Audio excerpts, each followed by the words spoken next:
Hey,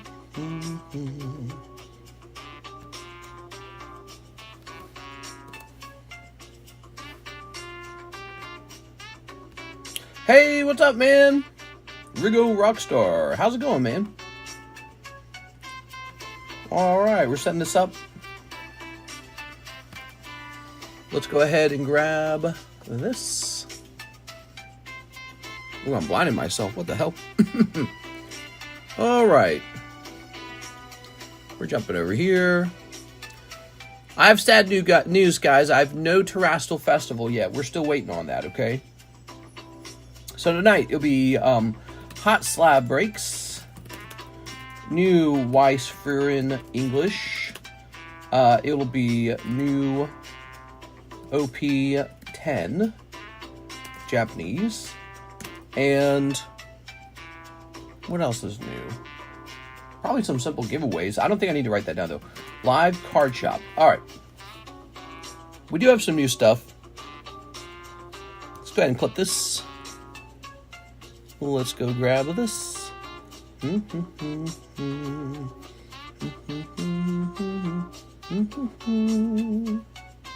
All right.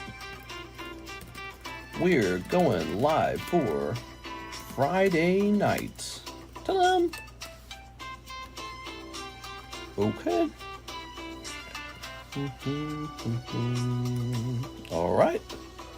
We are gathered here today. Goodies alive. Yeah, you know, that daytime stream ran too late. And so this is the result of that. It can't be that way. What I should have done differently, I should have just skipped the daytime stream.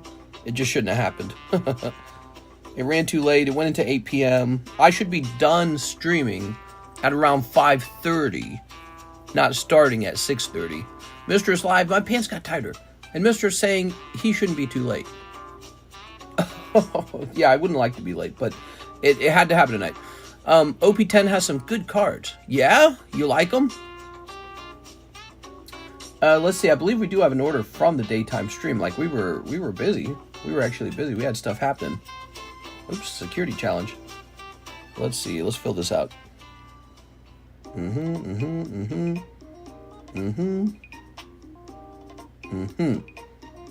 it goes.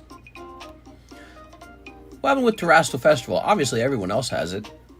I just don't have it yet. Actually, let me see if my supplier got me that tracking number yet.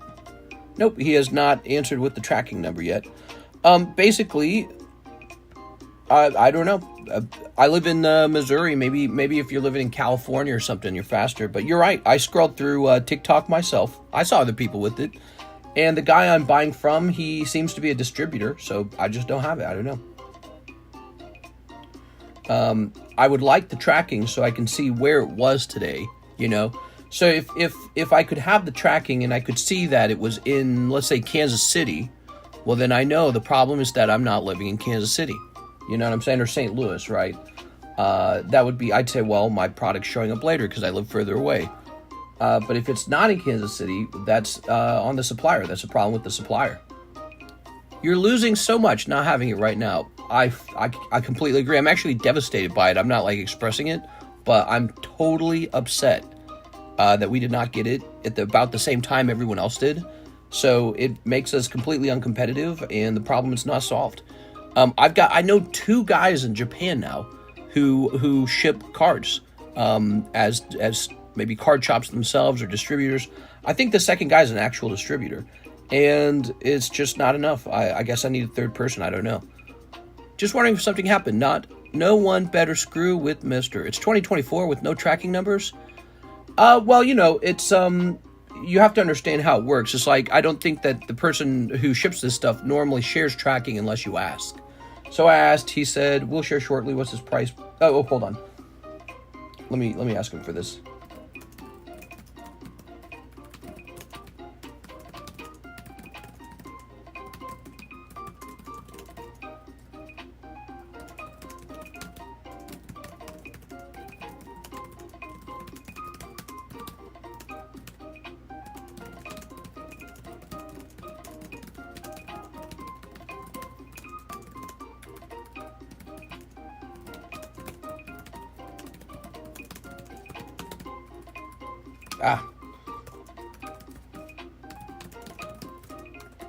don't want to say too much.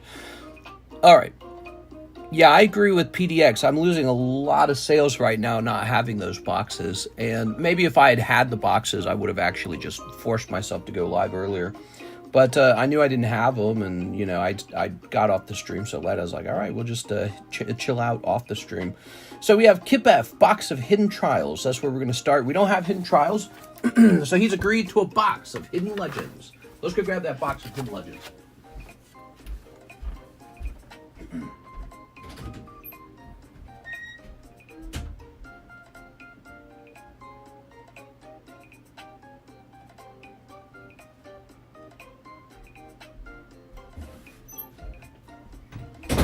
All right. Hello. Set this here.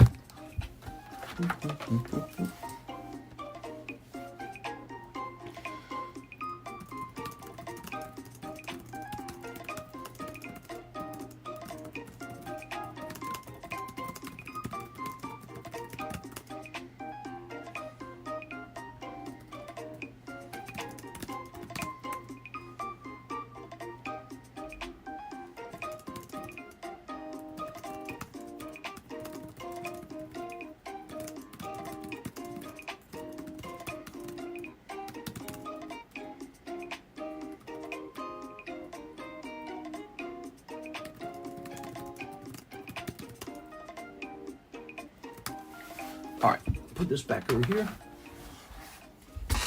Let's go ahead and start getting this open. He's going to be left with some store credit. Let him have it. Tossing this here. All right.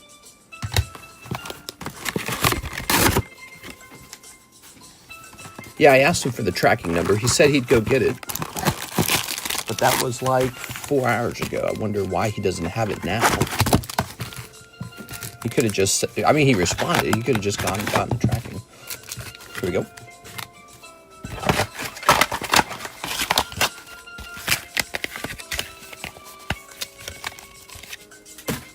All right, let's see.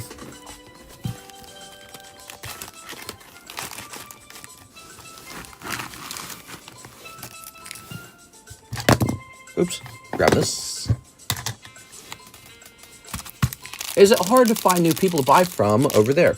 Well, like the actual what do you call it? One Piece OP-10 that just arrived. That was from him. So the One Piece arrived. The Pokemon is not here though, and it's Christmas. You know, it's Christmas. It's just how it is. Christmas. There's a lot of packages being shipped right now. But what bothers me is most people on TikTok have it. You know, I scrolled through. I saw it. Most people on TikTok had the product already. And it happens to probably be the largest set of the year right now. So I could just be making tons of sales if I had it. And I'd probably be getting a lot more viewers. You know, people would be excited. My regular customers would be here. Instead, everyone's just having to wait until it actually arrives. And that's bad, you know. You might get some people who are like, well, I'll just buy it elsewhere. Or you might get some people that, you know, they see what they want to see, and then they're like, I don't need to see any more of it. So, you know, it's kind of like playing video games on a video game channel. If you are a video game channel that gets the DLC early, you just do better than everyone. If you're a channel that gets the DLC later than everyone, you just do worse than everyone. So it can't be this way. I actually have to get the product on time. Here's Zoom. Is it the same supplier? You're having to wait for the other stuff. It is the exact same supplier. So he has shipped me other stuff in the meantime. Ooh, look at this Leviathan. Like, he restocked my One Piece OP-8 or OP-11. He has sent me this OP-10. So yeah, I mean, he's had this one mistake, but also now we're wanting to see about this Pokemon cards. All right, here we are. Very nice. All right, let's go ahead and grab this. Here's Magna. Here's Siren. Here's Jed. Here's Numu. Here's Ash. Very nice. One Leviathan. Pop this over here. All right. Looks like I'm early for once. What's up, Strawberry? All right. Dang, I hate that, mister. At least you know you're getting the other stuff, but still. I think that if we just get a simple solution to the slow shipping, the whole thing's fixed. That's it. So today we're learning that it's very important to have fast shipping. That's what we're learning. Mister, if my parcel tracking is not giving me updates, who should I be contacting? If my parcel tracking is not giving me updates, who should I be contacting? Man, that is a good question. Maybe I need to look at it too, Mr. NHCC. Let me look on my side real fast. Because sometimes what it means is they're waiting for you to come, like, pick it up. Like your local post office or something. Have you checked there? But I'm going to go look you up. I'm trying to remember what I would have put your name under. I wouldn't have put it under NHCC, right? That's not what the label says. Oh, look at this. It is Joseph. Yes, so fast shipping is very important. That is what we are learning. That was over a month ago. And, let's see. Let's look you up. Oops. Come on, dude. What just happened? Edwin Henriquez. Okay, thank you. Okay, hold on. I like, made it reset. Hey, what's up, Josh? Okay, here we go. And now let's check Edwin. Very nice. Okay.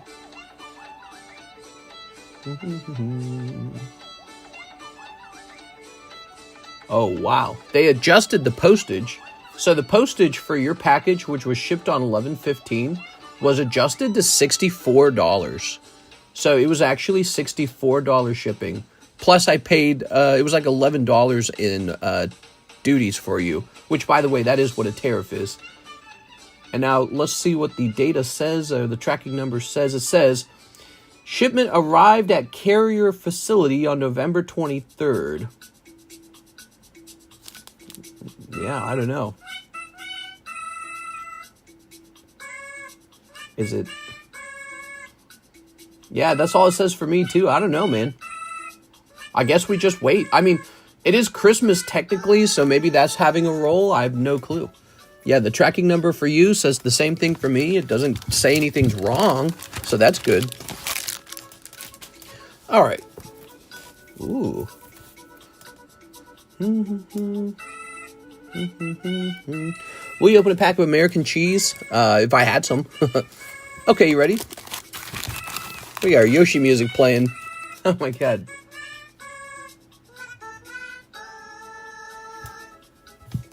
Does that mean post office? Yeah, I mean, I would maybe contact the post office. You could go to the post office or call them, your local post office, and be like, you guys don't happen to have a package for me, do you?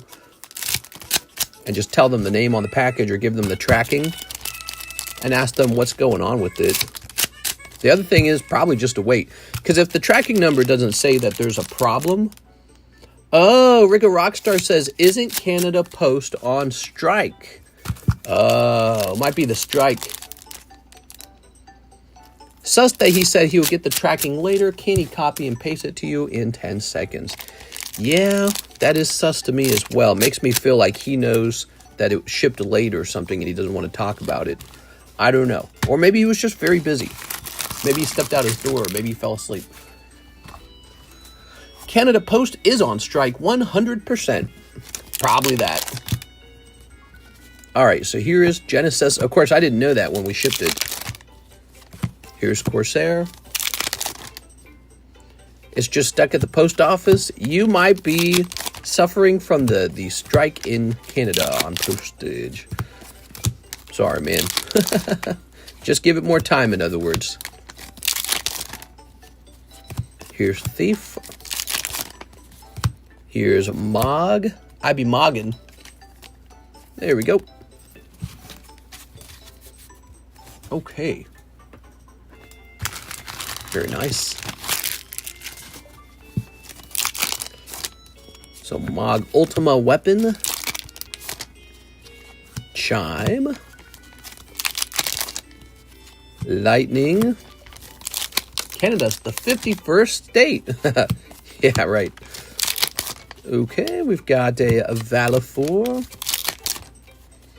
No, but it's clearly a big deal, this whole thing about not getting the product on time. We've had this problem in the past where we are getting the product later than other channels, and I thought maybe I'd found a solution to it. You know, I was trying a new guy out. It arrived pretty fast with him, and now we've got all these problems going on. So we have a supplier issue. I guess that's the bottom line, is we have supplier issues. All right, there we go.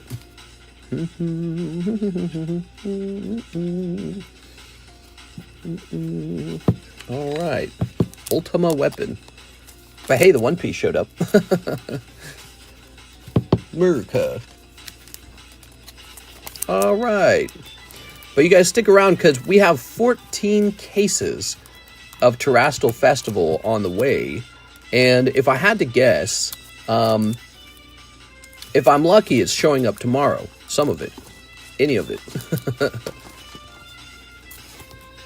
Hold on.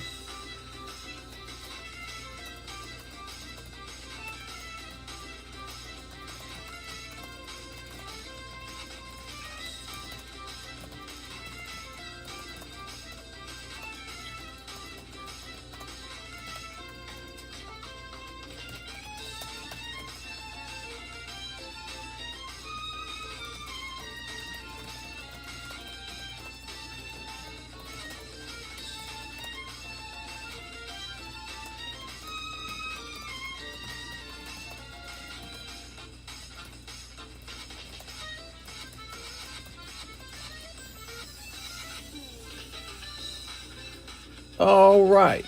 So next, let's go ahead and calculate Mr. Kiff's store credit. All right, 162. Ta-da!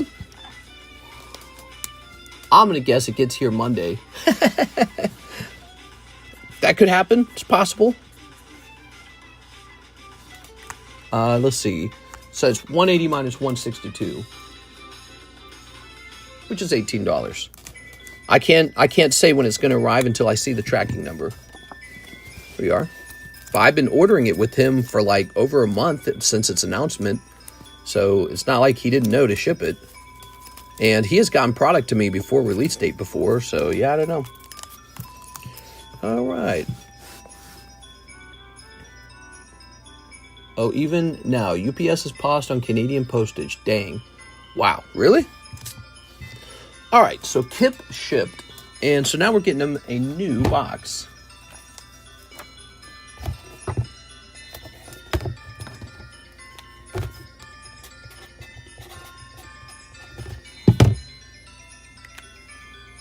Okay.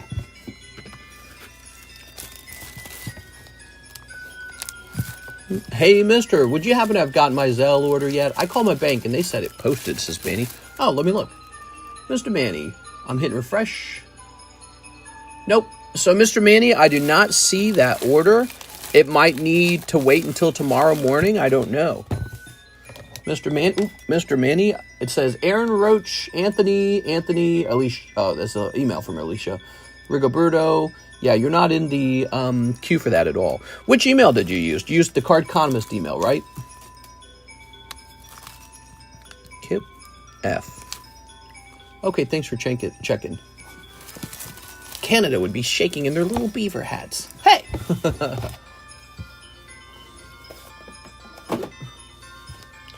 Okay, and this.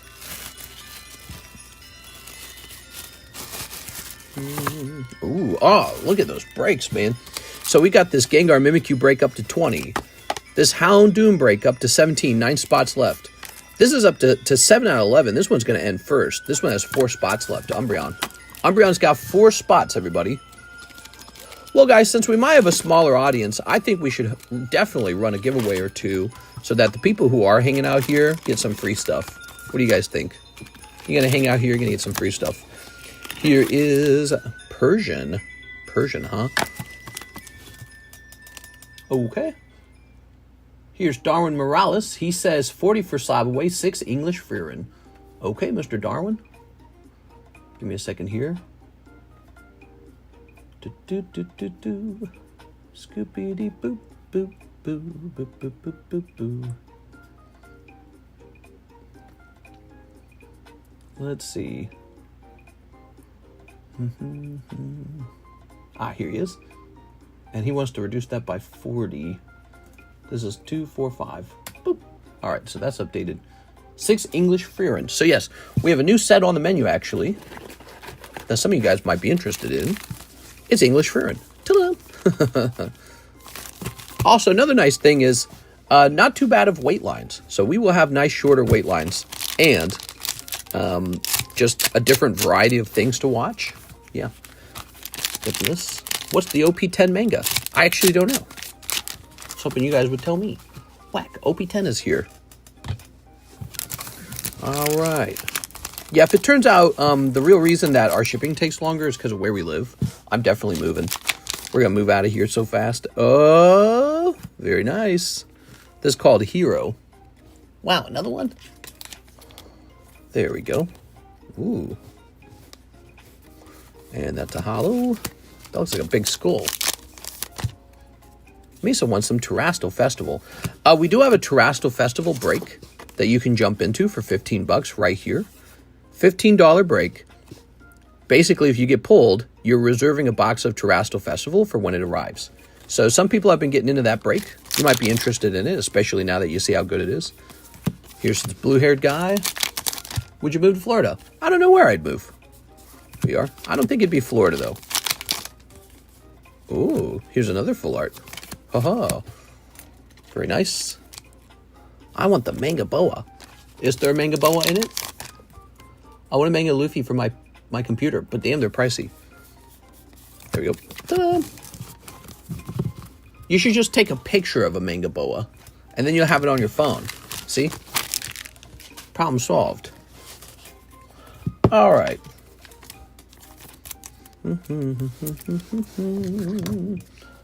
So that's for Mr. Darwin Morales. Thank you, Darwin. And let's find his bag. That manga boa is dope. I love the Nami manga, bro. Oh my gosh. Here's Darren. Darren Thompson with the huge bag. Danny St. Amour. Danny St. Amour has a large bag over here, huh? That's interesting. Boas from OP-7. Oh. Danny St. Amour has another bag. Darwin Morales. Here we are. Wow, these boxes are so overfilled. Trafalgar OP-10 is for Law Trafalgar. Is this an expired bag? This is David Capistrand. 223, 623. That's an expired bag. I'm going to take this guy out of here. David Capistrand. I remember David Capistrand. What do you leave behind? Football. Ooh, cringe. I want both them waifus. Wherever you go, Sean goes with you. Oh, that's so sweet. That's so nice. All right. Put that there. And we'll put this over here. Toss it over there. And we'll toss this over here. Very nice. So now we've got Rigoberto Gil, one spot on the Terrestrial Festival break. You got it. Rigo Gil. All right. When you get Terra Festival, do you have a good amount? Can we buy boxes at a time? Oh, I'll have tons, dude. We're going to have 14 cases of it. And I'll probably double up for more. If the sales show that there's that much demand, we'll probably double up on it. But it just depends on how much. I mean, 14 cases is a lot. So it just depends on how fast people are buying it. Because I assume Pokemon will reprint this one. It's such a good set that I think Pokemon's going to print it over and over and over again, just like they have done with Pokemon 151. All right. Mr. better be getting 20 cases because it's going to go quick. You think so? You think it's going to sell that fast? That would be cool. All right, let's see what's next. We've got Miss Jennifer Yap is next. I had to refresh. 2 more boxes of electric. Ooh, nice. Electric Breaker is still fun to open. It's got the SAR Pikachu. All right, let's do it. I'm the girl card degenerate Mr. speaks of. What? You're the girl card? What are you talking about? Have you seen the Umbreon alt? Similar to Bubble Mew from Palawan Fates. I don't think I saw Palawan Fates. Yeah, I've seen it. It looks really nice. I thought it looked nice when they revealed it, and I said, hey, this set could be pretty good. Okay. But, you know, when it comes to investability and all that kind of fun stuff, it always comes down to the same thing. How much of this stuff is Pokemon going to print? Is Pokemon going to print it to the moon? Or is Pokemon going to print it a couple times and then call it quits and move on to the next set? But it seems like we're in for a fun time, guys, because you've got Terrestrial Festival. But don't forget, Pokemon has also promised first quarter Team Rocket. Ooh. So we're going to get Rockets this, Rockets that. I think I heard it's not going to say Dark in it, but it's going to say Rockets this, Rocket that. Kind of like the Gym Challenge Gym Heroes era. But then also we're going to get a new round of gym sets. So it's going to be Rocket set followed by gym set. So I'm actually pretty excited for all that. Mr. Law, it's a full set of 99% evolution. It's going to go crazy just for that fact. Now, look, that's everyone's easy prediction. Everyone's saying the same thing. That can easily be defeated by overprinting. That's what people got to remember. It doesn't matter how good of a card it is. Pokemon truly can print something into the ground. So I've got healthy skepticism toward it. I'm going to be putting a little bit of it away just to be safe. But right now, I don't know what to think. I don't know what to think. All right, let's see what we got. Palawan is a beach vacation location in the Philippines. He's Filipino, if you guys didn't know that. NHCC. He's Filipino. All right, you ready? Gengar Mimikyu still has 18 spots. I think we picked a new clearance break, right? This one's new. Lunatone, 1 in 5. Here we are. I've lived in the Philippines. Oh, have you actually? That's cool, man. There we go. Tell me a thing or two about the Philippines. Are there mamacitas over there? Shaboop. Doo-doo-doo. Mr. John Geraldo says, I'm from the Philippines. Very cool, man. I know that. I've shipped to you in the Philippines. Oh.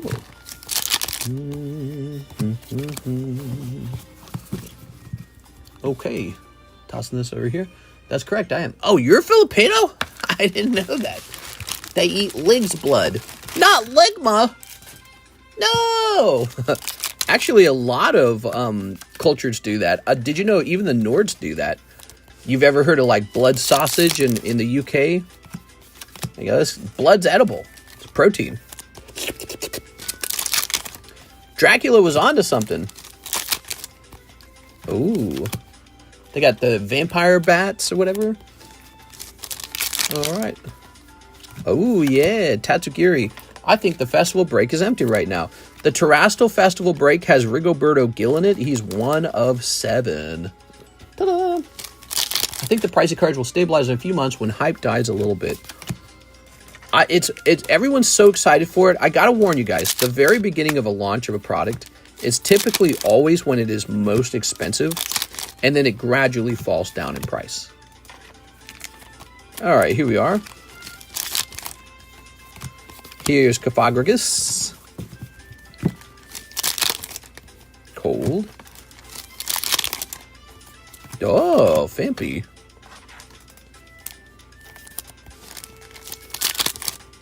All right, cold.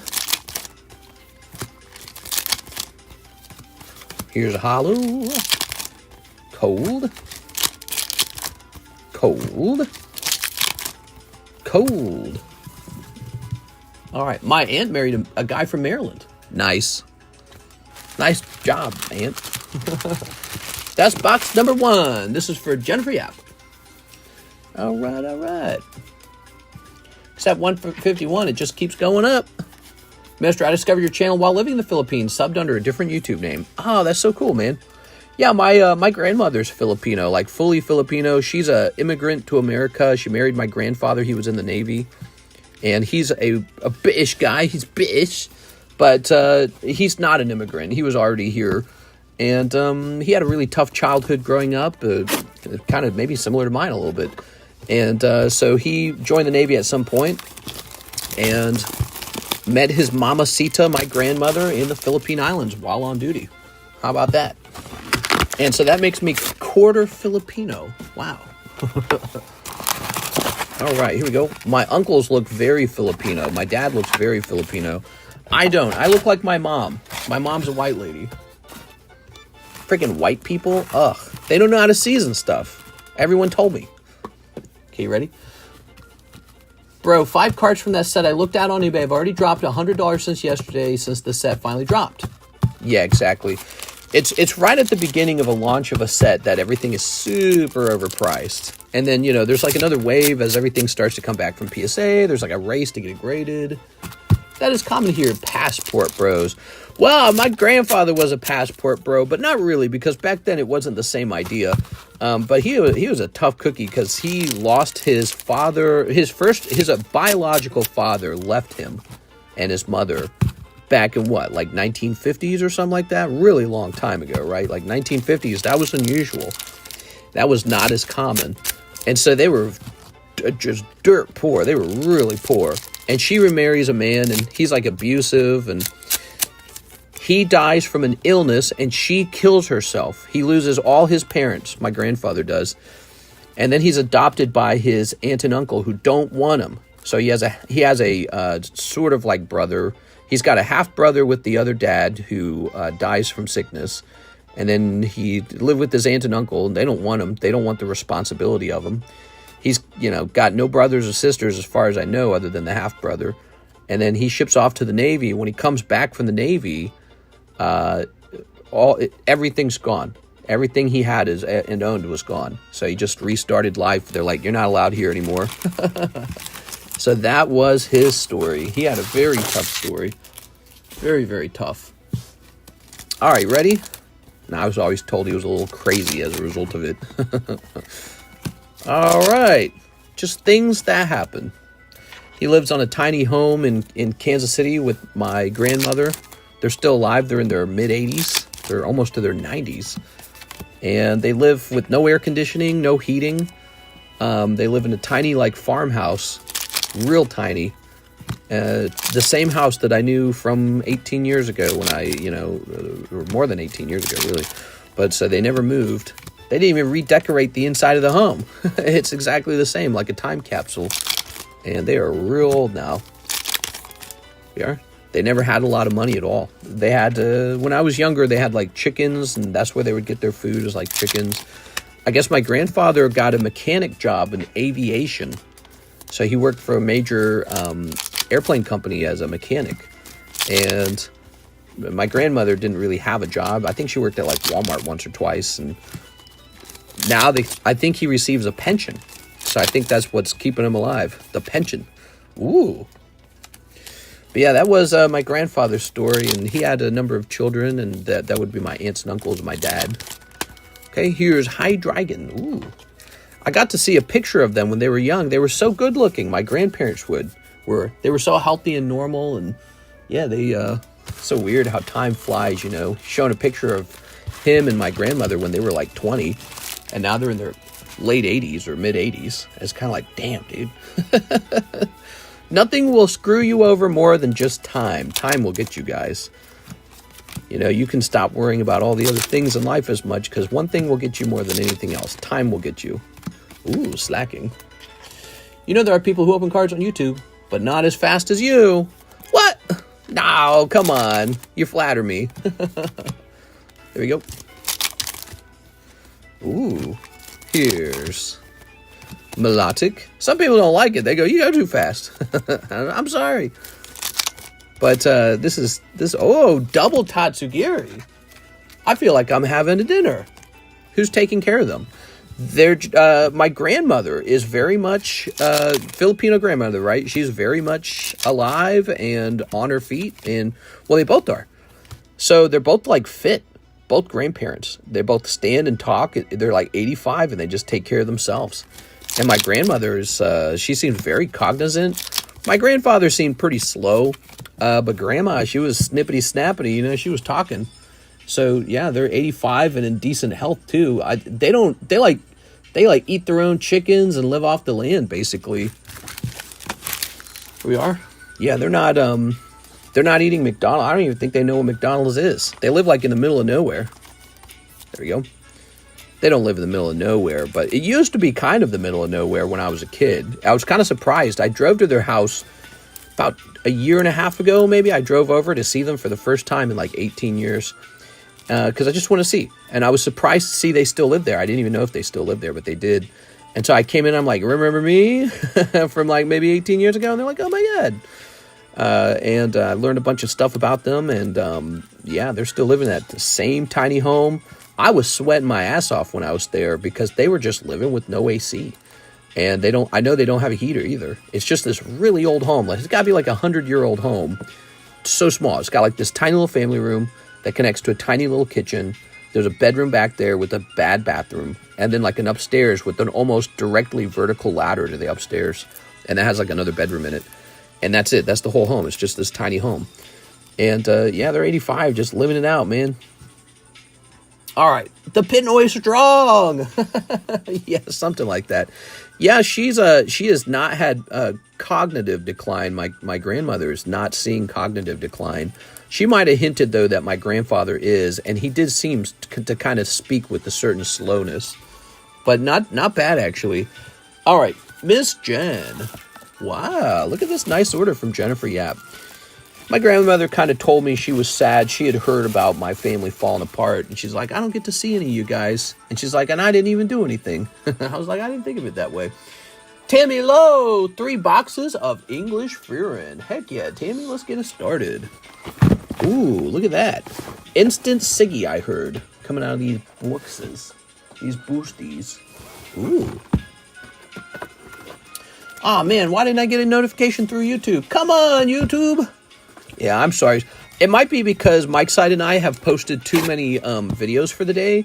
So always be aware that YouTube might not notify you that I've gone live. YouTube sometimes does that. They don't notify. My grandmother lived up to 85. Yeah, I guess I'm sort of waiting to hear the bad news that one of my grandparents has fallen completely ill. I lost both my grandparents on my mother's side when I was just like 8 and 11. I think I was like 8 and 11. I was really young. Actually, it might have just been like 7 and 8. I don't think I was as old as 11. But my grandfather died, and it was an open casket. They made me like touch his like cold hand. I was like, yo, Grandpa's dead. I remember that guy. He would like tickle me. He would take me to Hardee's. He'd buy us all cookies. He was so sweet. He was a bald man. Short, bald guy with glasses. And I can still remember the smell of their carpeted basement where we would hang out and watch Winnie the Pooh. And there was a certain garage oil smell where the garage was very clean. You'd go in there. It connected to the basement.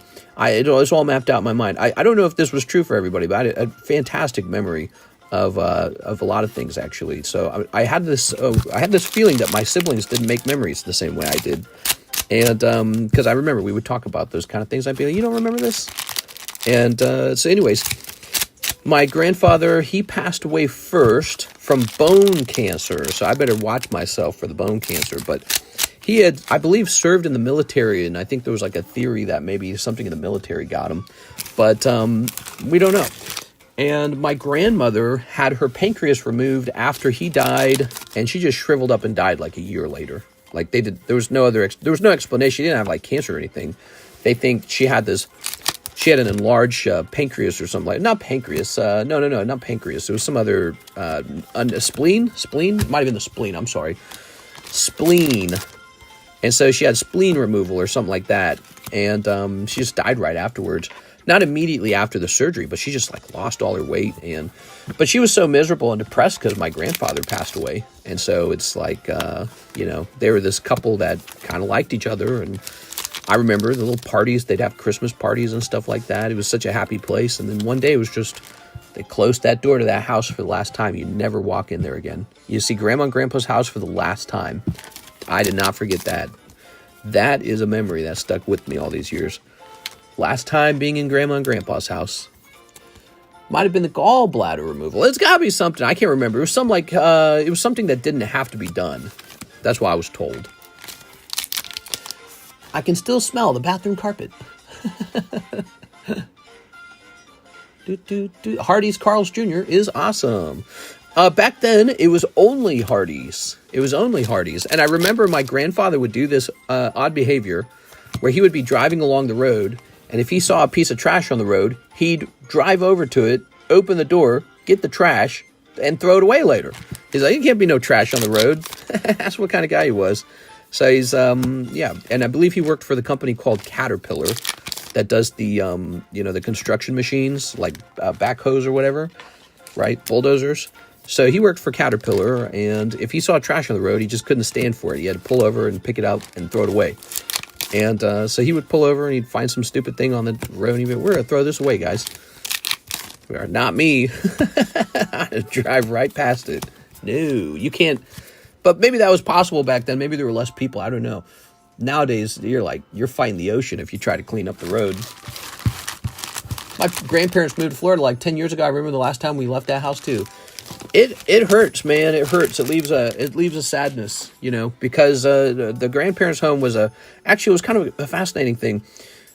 I think my mom was kind of a miserable person, but she was not miserable when she was at her parents' house, and she lost both of them when she must have been around 35, which is about my age right now. Excuse me. And so, you know, if you're this person who feels happy at home and then you lose both your parents, probably not so great for your psychology. Ooh, look at that. Nice. Anyways, wonderful conversation, isn't it? I really can just jibber jabber. That's Tammy Lowe. All right, Tammy, that's box number 1. Let's get box number 2. Siggy time. Ready? I'm going to take my granddad to Bob Evans in like 3 hours. That's good, man. That's good. Yeah, you should do that. Bob Evans, though. Bob Evans? I don't know about that. Denny's. Denny's for sure. Pinoy is the same thing as saying Hispanic for our respective cultures.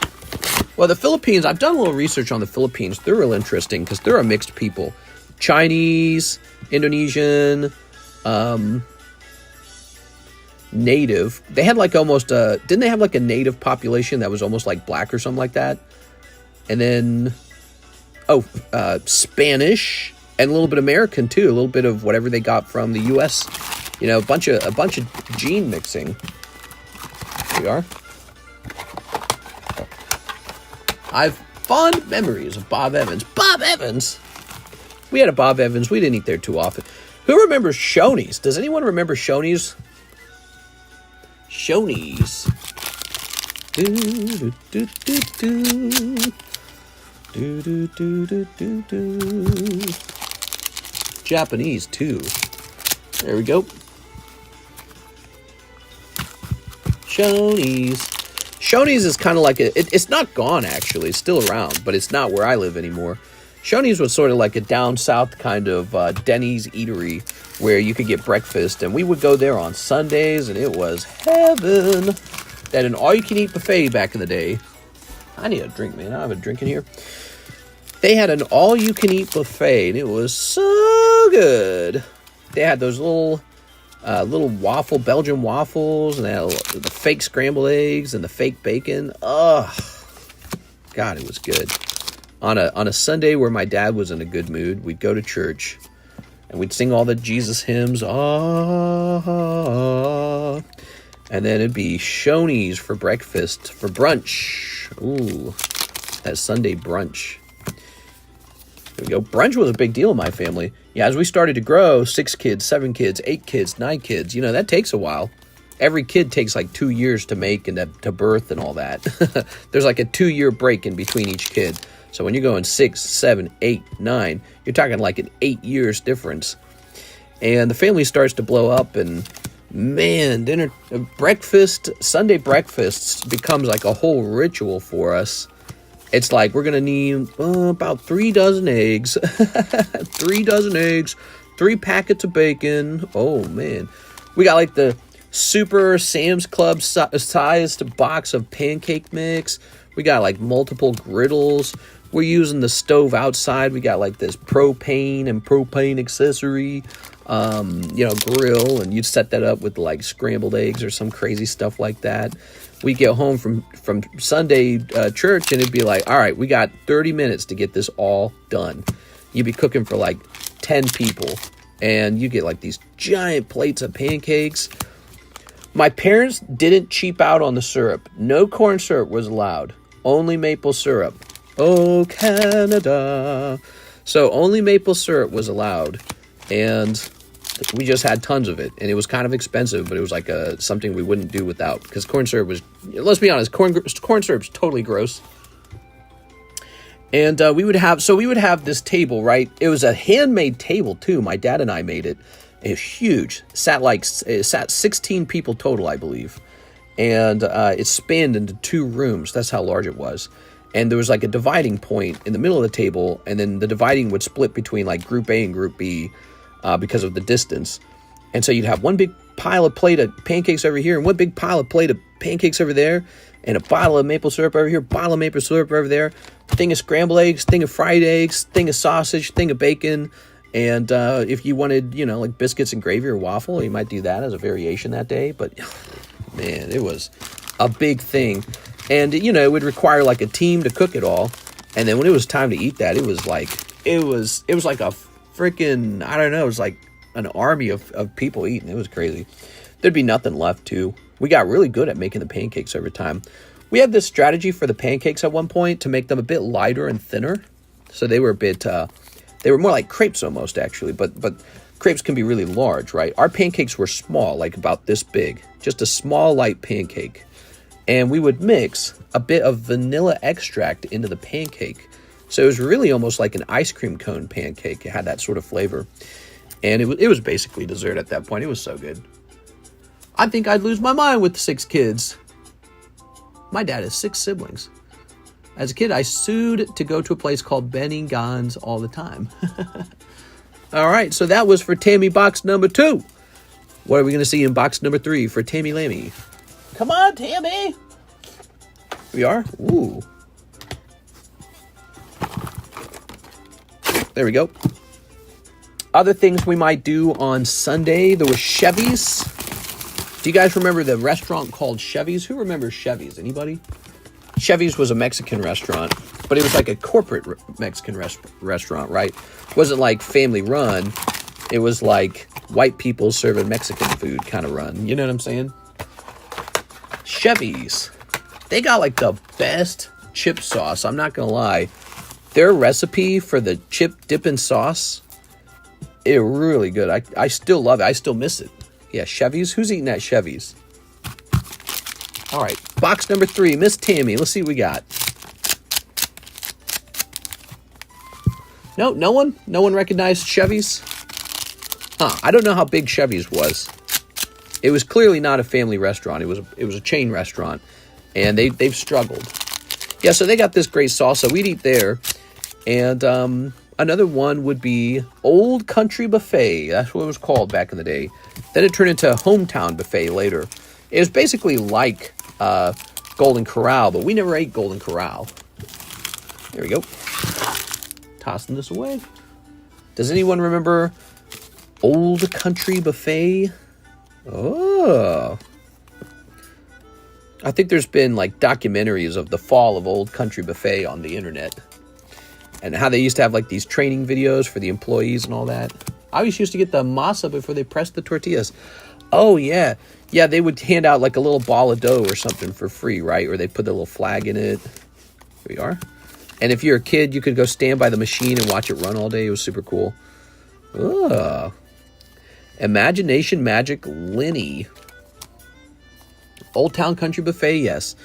So we had a Golden Corral. When I was a kid, I thought it was a terrible place to eat. That's because, I hate to say it, it was kind of ghetto, and it was not fun ghetto. It was bad ghetto.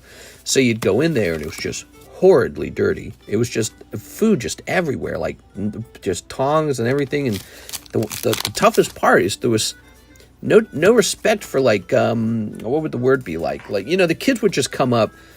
People's kids would just come up and just like fling food around, and they were just like screaming. And I had a kid pull a plate of food off my table one time, and I was like, I'm never eating here again. So we didn't like that place, and so there was another place called Old Country Buffet, and that's where we would go as a family. And we liked that. That place was fun. It was just that it was too expensive. We couldn't afford it. And you'd go there, you get fried chicken, you get macaroni. we are. Get some green beans, some ham. There you go. It was nice. The best thing about Old Country Buffet is they had the soda machine, right? They had the soda machine right in the middle.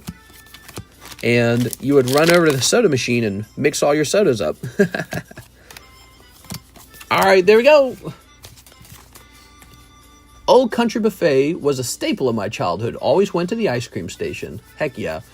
I miss sweet tomatoes. Yeah, me too. I miss sweet tomatoes. Wait, what's a sweet tomato? Fresh Choice was our best buffet. Pizza and Jello. Ooh, pizza buffets were probably the biggest deal in my childhood. The Pizza Hut buffet, if I recall, was $6 per kid. And to my mom, that was actually pretty reasonable for the amount that we tended to eat. So we went there all the time. We were homeschooled, and she'd be like, put your books away. We're going to Pizza Hut buffet. We'd go there maybe like twice a month. And that was a big deal because we went to other restaurants way less than that. There we go. Pizza Hut buffet was actually a place we could go to, and she felt like it was all right, reasonable, right? And yeah, so you eat a Pizza Hut buffet every month. You had Pizza Hut buffet, and it was like some big celebration to go. It was like, get in the car, we're going. Oh, and it was a horrible punishment if you were told to stay home. You're staying home.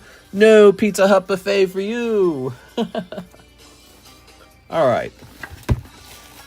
There we go. But like if you got 8 kids and it's $6 a kid, it's like, well, that's freaking $48. It's a lot. That was a lot in 1990. $48. I was about to get to that, Brandon. So I was about to say there were 2 other pizza buffets which we did try, but they were so gross.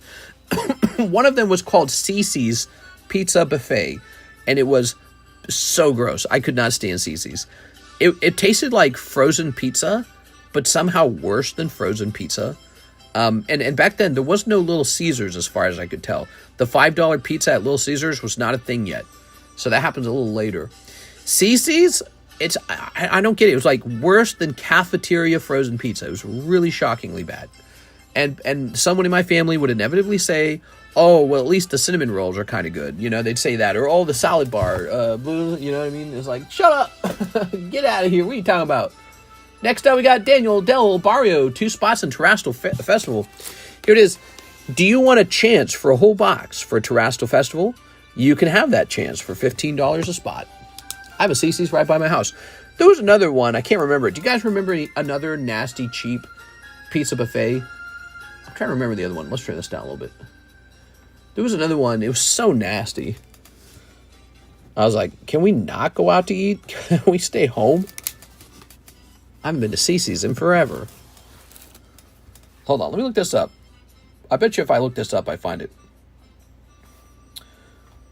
Grossest pizza buffet.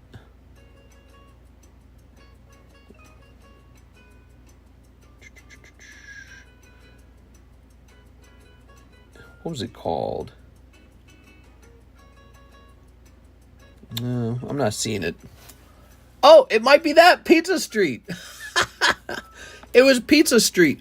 Pizza Street was somehow cheaper than Cece's.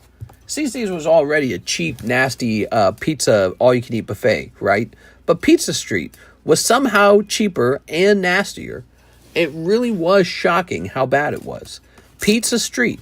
And that's what I was trying to remember, because once you eat at Pizza Street, you almost look back at Cece's and go, well, this is a masterpiece. This is a culinary masterpiece that you're feeding me at Cece's. At least Cece's has got the fettuccine Alfredo. Yeah, it was nasty, dude. Pizza Street's horrible. All right. It was called Pizza Street. It was like $3.50 a kid or something like that. Some ridiculous number. All right, here we go. My kids love Chuck E. Cheese, but they aren't the same. Oh, you're saying Chuck E. Cheese has changed over time. One big thing about Cece's was the chocolate dessert pizza they had as a kid. Yeah, the dessert at Cece's was always popular. There we go. But I didn't care for the dessert. I was there for the pizza, man. Give me the pizza. Okay, that's no rarity symbol Weedle, and he is a nice little card. He should be worth around $30. Let's give him away. Weedle! Who wants a Weedle tonight? Who wants a Weedle? The Hush Puppies at Golden Corral are great. Yeah, did you ever learn why they're called Hush Puppies? They're called Hush Puppies because that was... and this is what I heard. Okay, I don't know. He says, I do. Oh, maybe he says, I have heard why. I like Weedle. Oh, he says, I do. I like Weedle. Okay, well, let's put you down. Brandon. Okay, so you're first on the list. Weedle Gang Ree, and Yolen's going on as well. All right, so we got 2 people on this list. The Weedles to give away, everybody. Here is Nato King. All right. Hey, mister. I'm back, asking for a Vintage Umbreon Tyranitar Slab away. Vintage Umbreon Tyranitar Slab away, huh? Tyranitar. Okay, let me think about it for a minute. I feel like I need a drink. I need like a... Man, you know what I'd love to have right now? I'd love to have a soda right now. I haven't had a soda in a while. I said that Old Country Buffet soda and it made my mouth dry. So, all I can think of is we have the Karen's Umbreons, and I don't have a lot of those left. And then...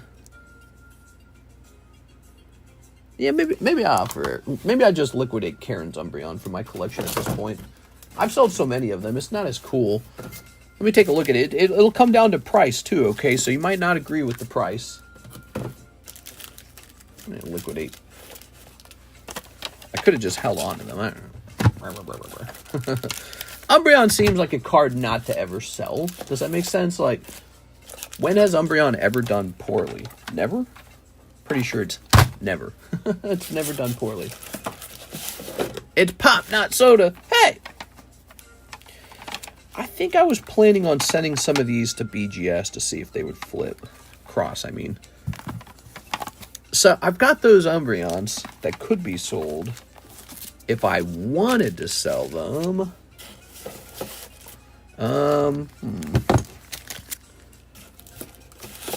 Umbreons. I think I do actually have some new. Not there. Where'd it go? What, I put them over here? Oh, here it is. I got some new Tyranitars as well. This Tyranitar right here, right? Let me look at this one more time. Scooby-Doo. Mister, you think you're the most successful in your family? Yeah. Yeah, I would probably guess so. Let's see.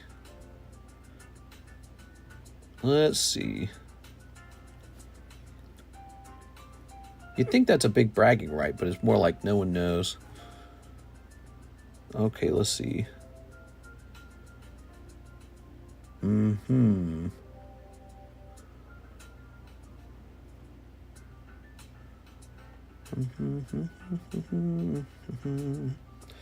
I'm down to my last 3 of these, and I really am not excited to liquidate. So I will put a price on one of these right now.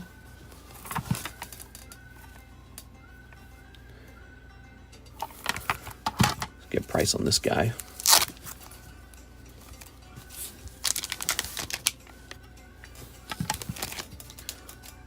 Okay. Where are my sleeves?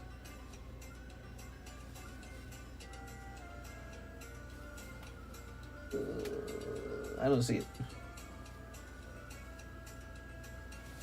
Okay, well, maybe I put my sleeves somewhere crazy. Let's grab this. We'll just use this regular sleeve. Weird. Oh, there they are. I see them. That's them, isn't it? Yeah, that's it. Get a nice sleeve. Ah.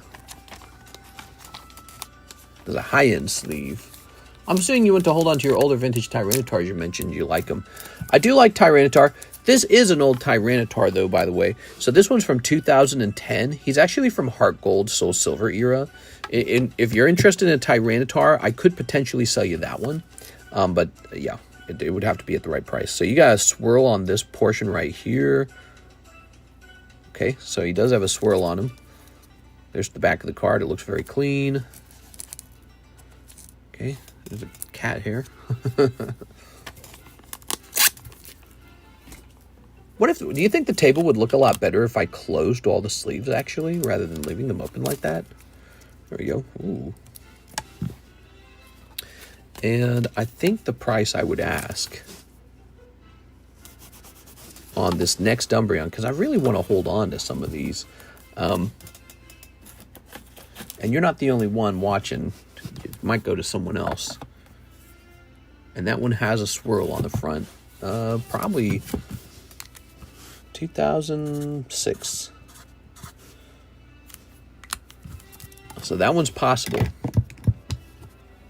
I'll price this one if you request it. But I'm looking to turn this guy into a break. I think it would, to be honest. That's a nice Tyranitar. It would be nice. It would look better, probably hard to sort through and pull to the front. Well, you know what's funny is if they all had the sleeve down, it wouldn't be harder to pull it to the front. They would be about the same to pull to the front. All right, put that there. Back in my day, Cokes were a nickel. Hey. Who's next? Daniel Del Barrio, spot on Umbreon. The Umbreon break is the closest break, everybody. Let me show you the Umbreon break. Here it is. All right, that is the Umbreon break. And payment sent. I think he's snatching it. So let's count these. 1, 2, 3, 4, 5, 6, 7, 8. We are up to 8 out of 11 on the Umbreon break. It's all about Umbreon tonight, apparently. Look at this Umbreon. This is an Umbreon that you might not know about. He's much older. He's from the Sandstorm in English, but he's Magma Aqua in Japanese. $5 footlong. $5 footlong. Remember that? How popular that was? Everyone wanted to eat Subway, eat fresh. And then what happened? We got that stupid guy, Jared, it turned out to be a sex offender. Oh my God, man. How wild is that? This is so cool. God, those are neat. How's the Houndoom break doing? He's not bad either. Look, he's up to 8 spots. But there's a difference. This has 3 spots left. This has 9 spots left. Umbreon's going to finish first. So he gets to be shown off. All right, let's see what's next. We have a nice number of people in the queue. Alan E. Bale says, 9 Critical Blow. I got a bag. Are we not sold out of Critical Blow? I thought we sold out of that. No, we are not sold out of it. Oh, but maybe we're about to be. I can't remember. So we got 1, 2, 3, 4, 5, 6. I got 6 Critical Blow. That doesn't sound right. Let me go look for more of it in the other room. I'll grab a drink while I'm out there.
Okay, I'm back. Yes, we are sold out. We have Beyond Generations. That one's more expensive, isn't it? You want me to finish off the order with that? Let's see. How many do we need? 4 more? So we're out of Critical Blow. I'm going to remove it from the menu. We are?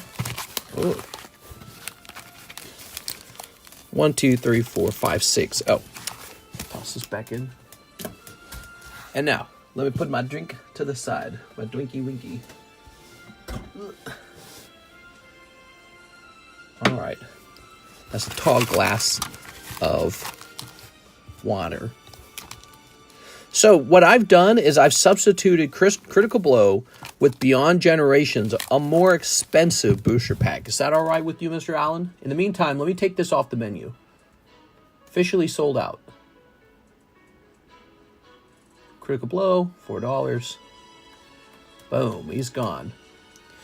Here goes. Snipping this.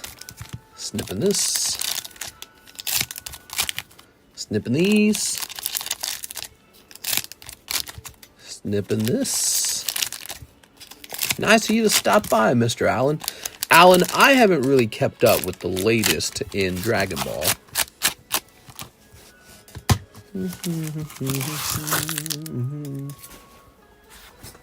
Ready?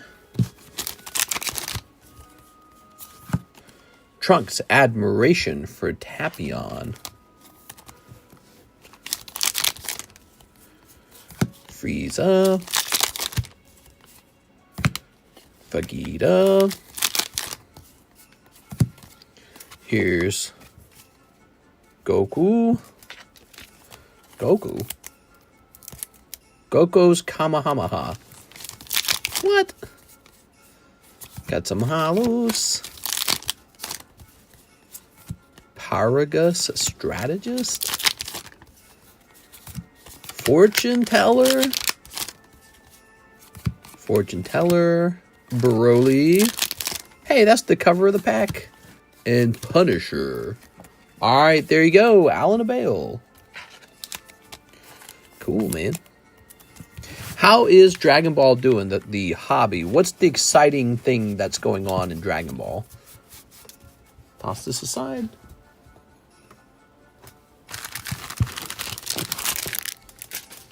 Alright, cool, man. Wow.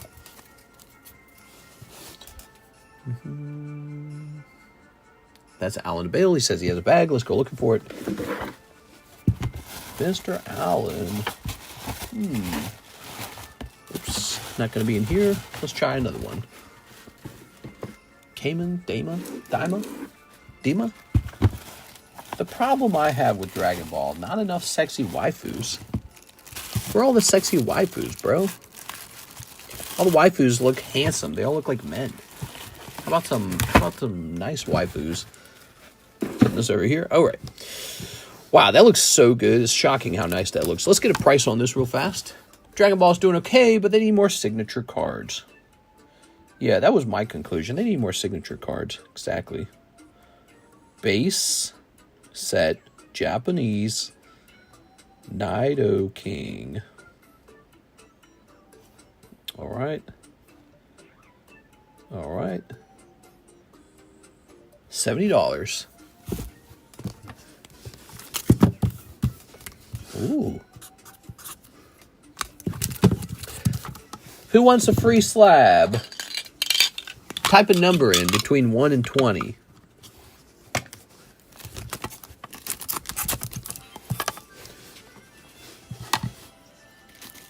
$12. That's 13. Try again, guys. Who wants a Who wants a spot on that Weedle giveaway? There's a 2. Who had 2? Looks like Onetic had 2.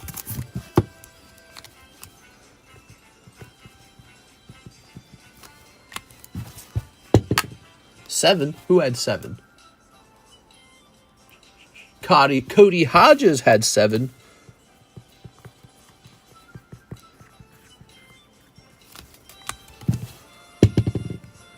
That says 12. I'm going to roll again because I can't see it on my screen. All right, there we go. There's 13. So did we already do 13? I thought we already did 13. Oh, that's right. We rolled it that one time, and now it's going to Alan Abale. Alan, you're on. I like this rolling the dice thing. It's so fast. All right. That's fun. I like the dice. Checklist Cardos. I might just save these and stack them up. All right.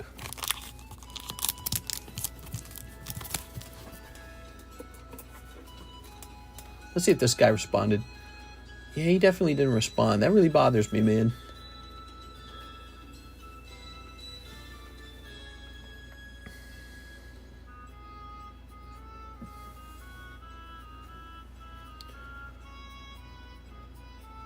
Okay, let me click on this. Here's Gilberto Cedillo. Festival break. $90? $90? What are you trying to do with $90? Were you trying to buy out the rest of the spots? Was that what you were trying to do? Gilberto Cedillo. Gilberto, you know, just one person gets the box, right? Are you here, Mr. Gilberto? I don't know if you knew what he was buying. Okay, I'll start snipping this. All right. Jump down here. I had two before Onetic. You could see it. Let me look. Hold on.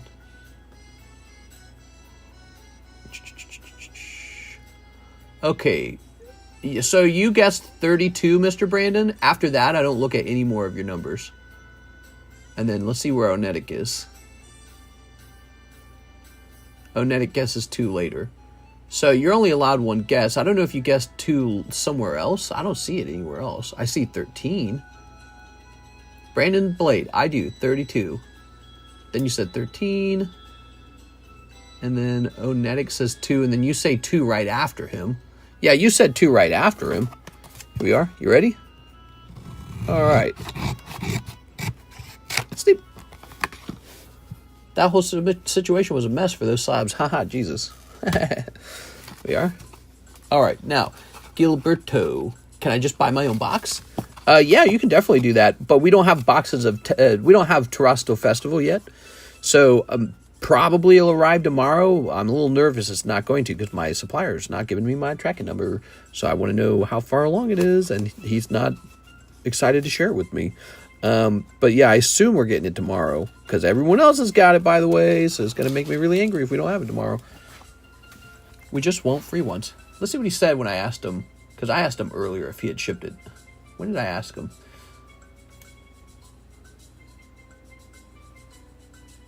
Yeah, so I asked him yesterday if it had shipped out. He says, no worries, it's on schedule. That's what he said. Okay, so yesterday he said it's on schedule. All right. Can I hold store credit? 100%. Okay, here you go. We're going to have fresh cases with fresh God packs for you guys to buy into.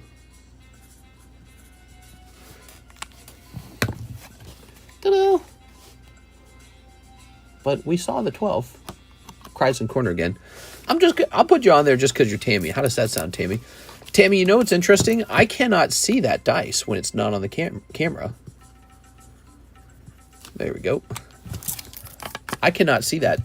On my screen, it looks like no one can see it. So I can't tell if it's a legitimate roll as a result of that.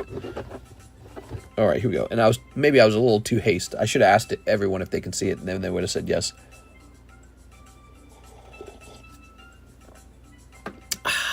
All right. Not trying to screw anyone over. You know what I got to do? I got to like hold it off screen and see at what point you don't see it. Actually, maybe I can do that right now using my laptop. So if I go over to the laptop and I open this up, give it a second here. Okay, so where is it cut off? Oops, I gotta leave this running actually. Let me hit refresh. Just don't do dice rolls anymore. That's it, dice rolls from now on. So you guys, you see how you can kind of see my pinky down here? This is where the screen cuts off on my side. I can only see right up to here. Isn't that interesting? And now I'm going to pull this off screen. Okay, this is completely off screen for me now. I'm looking at my laptop. It's still on screen. That's so interesting. Yeah. All right. Well, that's really important. I have to know those I have to know those boundaries so that I know, you know, what I can get away with when it comes to swapping Umbreons. Very important. All right, there we go. Stick to Nightbot, says Josh. That's it. Dice rolls only. Every time this man says, I don't like the dice roll, he gets another dice roll. Next up, we've got Joshua Whipple in the Crowbat break. Oh, did you guys see this? I forgot. There's a Crowbat break now. That's a box topper. 2003 Skyridge e-reader design box topper. This is like super duper duper rare. Graded PSA 10. We do not host this good of box breaks this often, or I'm sorry, slab breaks this often. So this is a very, very good one. And I imagine somebody will want a spot in here if you just knew about it.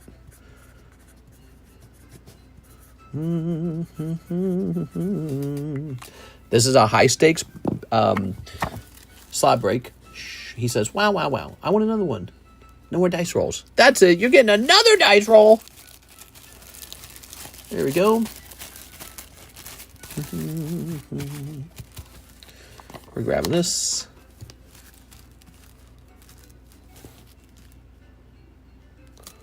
Okay. Give Crowbat some shine. Crowbat. There it is, the Crowbat break.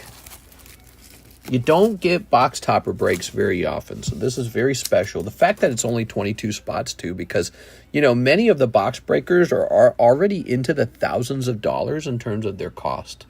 Pop 73, very, very nice card. Mister, I feel bad about claiming the number 2. Could you please gift my PSA 10 Jigglypuff Reverse Holo Crystal? No, whoa. You're trying to gift your whole slab? Dude, nobody even... It's not a big deal at all, man. It's not a big deal at all. You don't gotta gift a whole slab. You're apologizing too hard there. It's all good. Nobody really cares. Not a big deal at all, man. You should sell that Jigglypuff. You should sell that Jigglypuff. Man, if you're ready to give the Jigglypuff away, I'll buy the Jigglypuff for $60, man. 2 boxes of OP-10. All right, 2 boxes of OP-10. I think I brought those in here. Did I? Yes, I did. There we go. Ta-da! Oh. All right. Put this here. And this here. And this is the Terrasto Festival box break down here, guys. 1, 2, 3, 4. Oh, I could do $60. You could do 60 for the Jigglypuff. Is that what we agreed to? So I will write you down for that right now. Brandon, $60. All right, you got $60 now. I just got to make a note so I don't accidentally forget about it, because that's exactly what I'll do.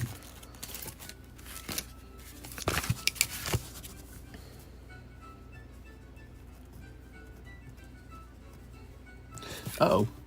iPad's going to turn off.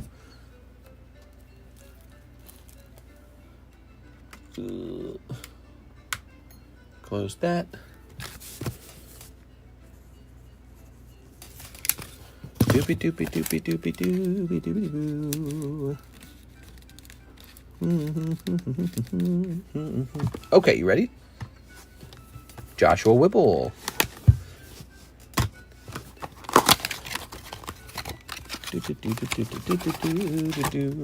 There we go. All right.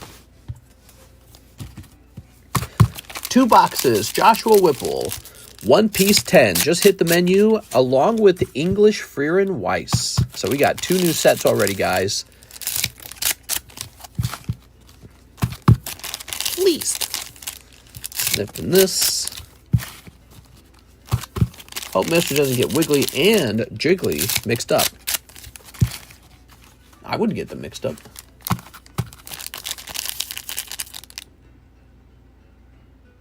Okay, snipping this. All right. Let's get that Whitebeard. Yeah, we need that Whitebeard, man. Look at all those packs tipping over. Crazy packs. All right, you guys ready for this? You're not ready for this. What do we got? We got a holo. Here's this guy. Ooh.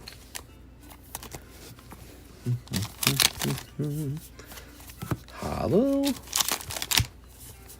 Holo. This girl in the sexy booby outfit. Whoa. Holo. Holo.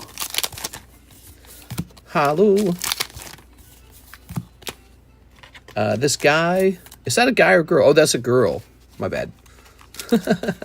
I knew that. Thank heavens.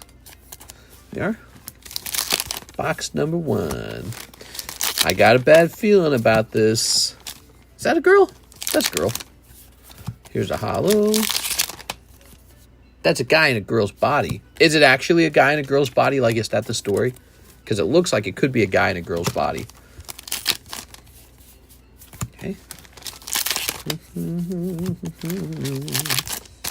That looks like a guy who could be a girl who's in a guy's body as well. Oh, no. Who is this? Is this Luffy? Is this Luffy? This looks like it's Luffy. I can't tell. Okay, here's a holo. Here's a holo. Here's a holo. Here's a holo. Here's a holo. Here's a holo. Here's a holo. And here's a holo. You don't want your waifus to have anything wiggly. There we go. Tossing that back. Okay, throwing this away. Whew. Wow, that was a box done in a very short period of time. That's Joshua Whipple, box number 2 now. Ooh, yeah. You guys liking this? This is nice. A little One Piece fun. Who gonna pull that One Piece manga for me? A bunch of people switch bodies during some point in the story. Oh. There we go. I feel like a lot of episodic style cartoons do that, you know, body swapping. If you guys could be girls for a day, would you have sex? You are? I would, but only with other girls. I'm not gay. Oh, snip this. All right. And here's another one. Snipping this. Body swap. Snipping this. Dun, dun, dun, dun, dun, dun, dun. What is this? Doctor Who? You don't want your waifu to really be a wide dude. Grandma got ran over by a reindeer. Let's have a sip of my drink. Oh, baby. Mister's not gay. Not anymore. I'm not gay. All right, here goes. What we got? Ooh. Box number 2. So, what if you and your wife mind swap? Would you still have sex since it would be with yourself? Well, it's not like we're cheating. We're just, you know, keeping it in the family. You know what I'm saying? Here's a holo. Ooh. Here's a holo. Here's a holo. Here's. I'm a respectable woman. I'm not touching nobody's wiener. Pecker. Mister, think about all the money you could make. Wow, look at that. This person. You did it. Was that good? Did Joshua Whipple do good? I don't think he did good. Okay, some more of these. Boy, these come with a lot of holos, dude. And no tax on tips. Ran for Ben. If I give you my heart this Christmas, will you throw it away? This Christmas, I gave you my card, but the very next day, you gave it away. Let's see. Oh. Here's a holo. Up. A holo. A holo. The pull from the box was the Luffy secret rare. What? What do you know? This guy thinks he knows.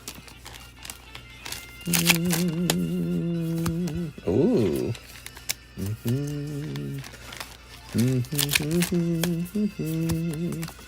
you go. What's December 20th, Brandon? Can I just get as many Chainsaw Man packs as I can with my 90? Oh, did I not remove that from the menu? Chainsaw Man sold out, and we are not restocking him. No, I changed that, didn't I? Chainsaw English. Yeah, Chainsaw Man has no price. I'm just remove him fully. Chainsaw Man's gone. Here's a cool set. Do you think I should restock Chainsaw Man? I mean, the fact that you wanted to buy him, somebody else wanted to buy him. Chainsaw Man doesn't seem to be falling out of popularity. All right, toss these away.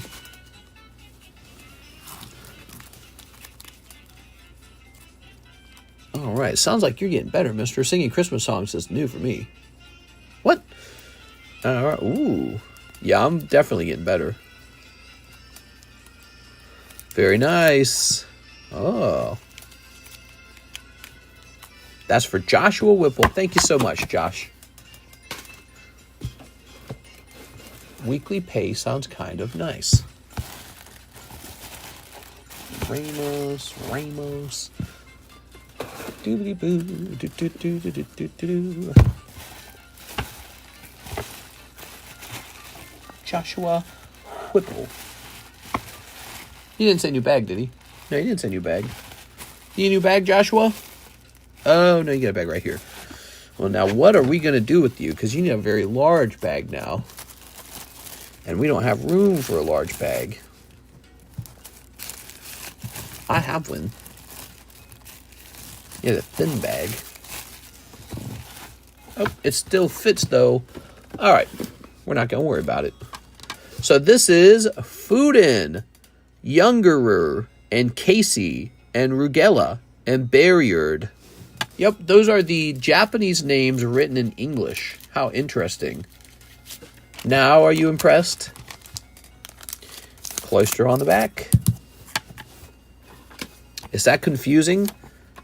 That's the Japanese name written in English letters. All right, so that's Sealdos 9.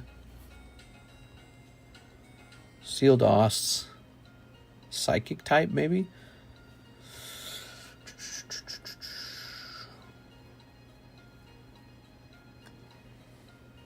Psychic type.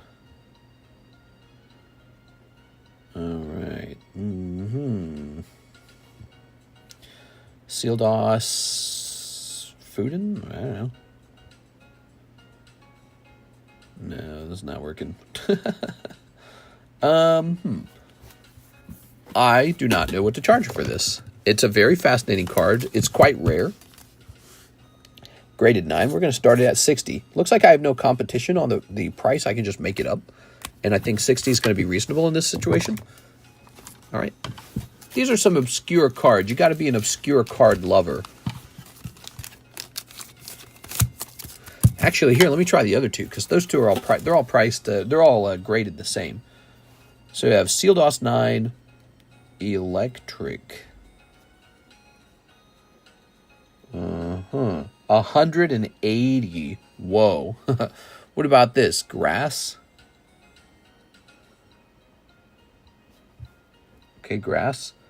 The cheapest one for the grass is only 42, which that to me seems like it would sell. So let's grab the stickers. I couldn't figure out how to spell it out. Haha, Whipple. Let's grab this. Oh.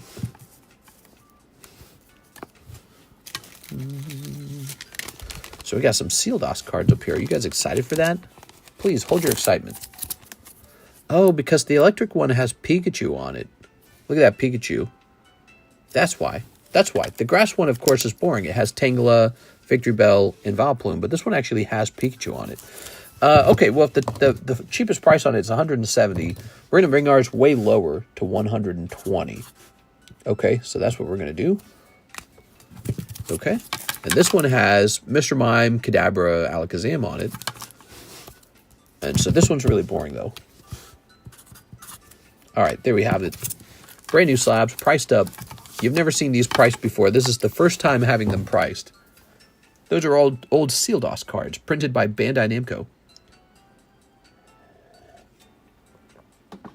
They didn't come out of booster packs. They came out of the vending machine. Michael McIntyre, 10 electric breaker. We have been selling electric breaker awfully fast. Let me get a price check on electric breaker real fast.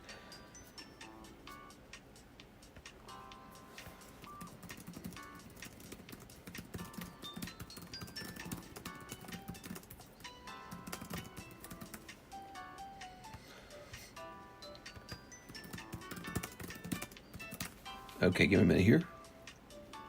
This is so stupid. Hold on, wait. Pokemon. Okay.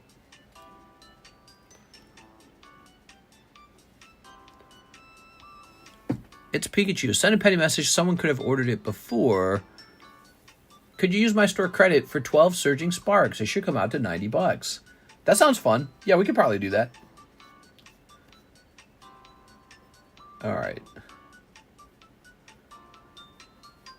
So these are actually still selling pretty well. Let me just do some math for you real fast, guys.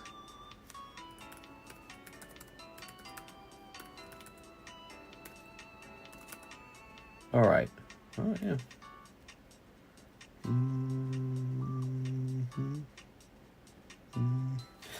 Okay. Back to this. Let me get Michael's turn first. He's got this 10 electric breakers. Tempted to do a restock. Okay.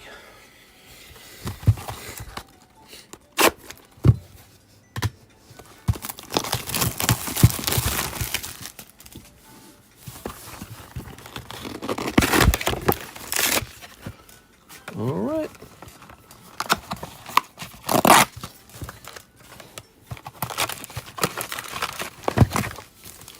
One, two, three, 4, 5, 6, 7, 8, 9, 10. Ta-da! Very nice. Put this back over here. Okay. Let's start sneeping.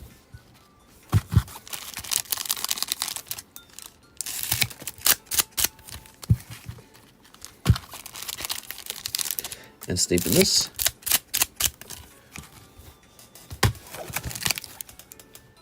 Not 10. Oh, you wanted 12 of them. Wait, what is my price on these again? Hold on, let me double check my price. Okay, yeah. 12, not 10. But it actually comes out to 10. He said 10 electric breakers, and it comes out to 10. The price does. 1, 2, 3, 4, 5, 6, 7, 8, 9, 10. Did I say 12? All right, here goes. Here's Kecleon. Oh. Here's a full art. Very nice. Here's, oops, a cold one. And a cold one. And slacking. Look at that slacking. Here's a cold one. And a mountain. Oh, look at that mountain. We've got this cold one and Pikachu. Look at that Pikachu. All right, Pikachu. And finally, another cold one. Very nice. His message said $90 for 12. No, we're servicing Michael McIntyre 10 electric breakers. There we go. I'm getting confused by what you guys are saying. All right. So, Mr. Michael, you're going to have your bag up here. All right.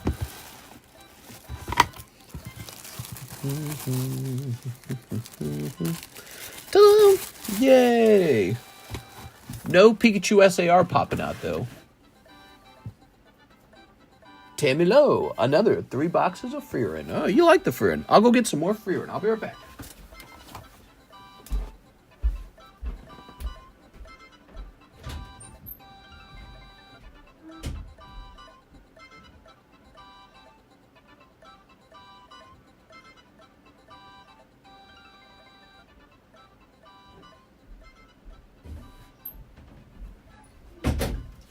All right.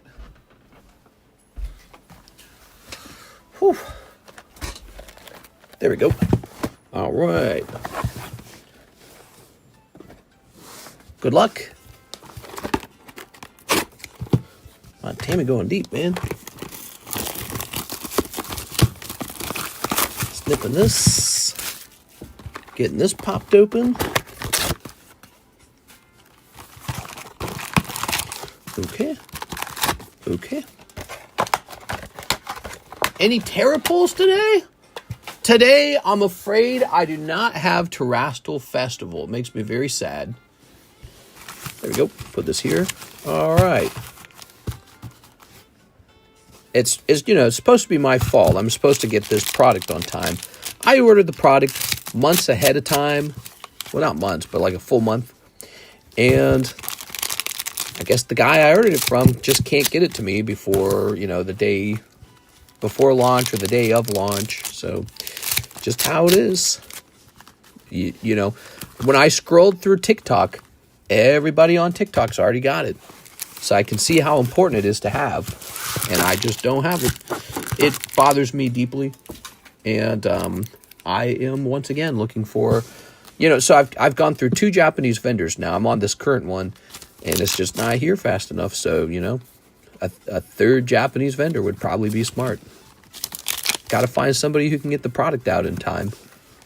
But that's the interesting thing. This guy actually has gotten me the product very early before. We are. I wonder if he's backed up or too busy or intentionally withholding it. I don't know if any of that would be true, but you know, your brain starts racing of all these ideas and thoughts. Here it is. Probably just a simple fact that it's Christmas or something. But I don't know. How does that explain everyone else already having it? How can they all have it already? Here's the purple hair girl. Oh. There we go. All right. Here's a holo. And here is a holo. And here's a holo and a holo. Longish, not long. All right. Let's grab this. And here is a holo here. Here is, oh, look at that. Very nice. Who cares where Jen spends her own money anyways? Well, Jen's been very, very supportive over here. I don't think it's very nice to use language like that, you know, try to call somebody a mean name for maybe going somewhere else and spending money. But I also understand the feeling, too. It's kind of like, oh, nah, no signature. I get where he's coming from. I think that maybe there needs to be some way to show extra love to people who just kind of hang out here exclusively, you know, but that becomes very complicated. Like, how do you know who that is? How do you, and what's the prize for doing that? You know what I mean? All right. Very nice. All right. Or where any of us spend our own money for that matter. Grabbing this. All right, there we go. I probably wouldn't be having problems like this if I just had the product tonight. You know what I'm saying? So I got to have the product tonight. Like I was saying earlier, like it's showing that it's very important. Running a card shop, you think is all pricing maybe, but actually it seems to be very important to have the product before or at the same time as everyone else, right? And that is just really hard to pull off, man. It just is. I can understand. You can't be talking crap about someone for like that. I'm a loyal silver customer. Hee hee. Okay, here we go. He is a loyal silver customer. Ready? Why are you eating from KFC? You're supposed to be a McDonald's fan. Look how silly this sounds. Toss this over here. All right, let me have a sip of this again.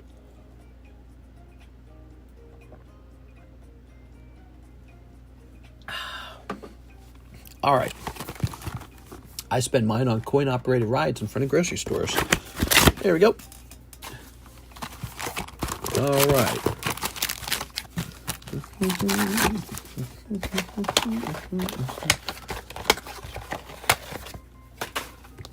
I'm a unhide Mr. Plum Wild. Just be careful with your language here.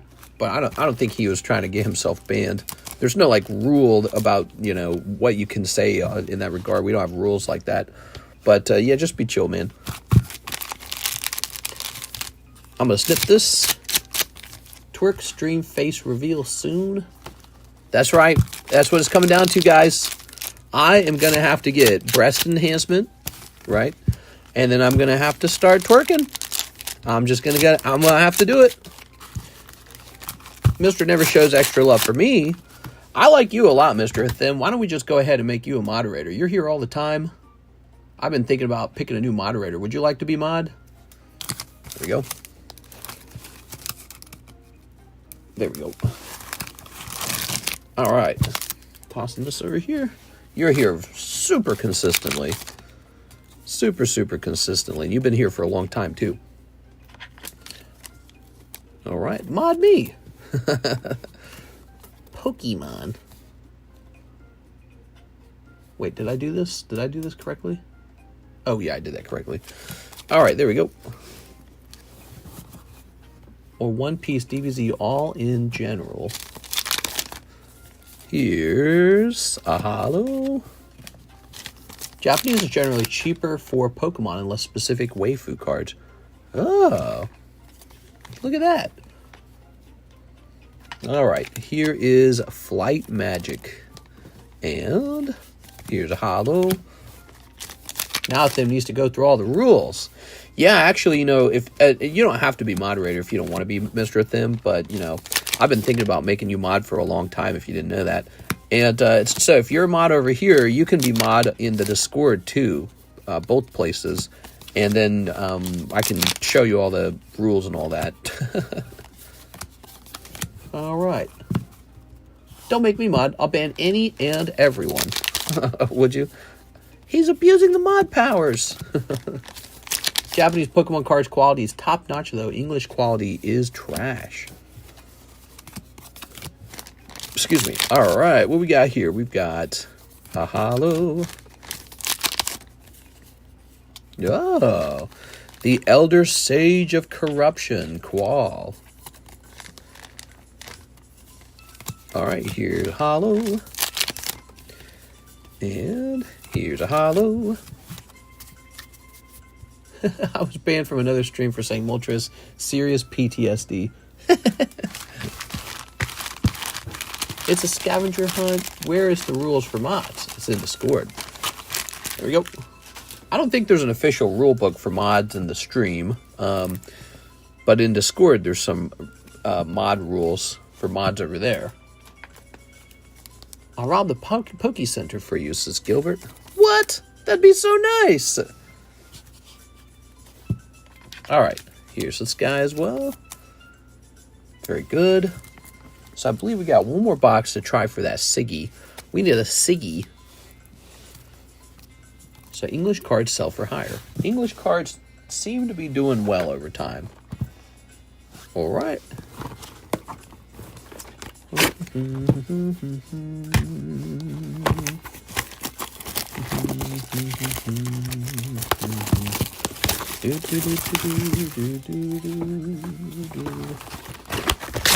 Okay, ripping this. Oh, taming on deep tonight, man. There we go. All right, throwing that away. Good. Ow.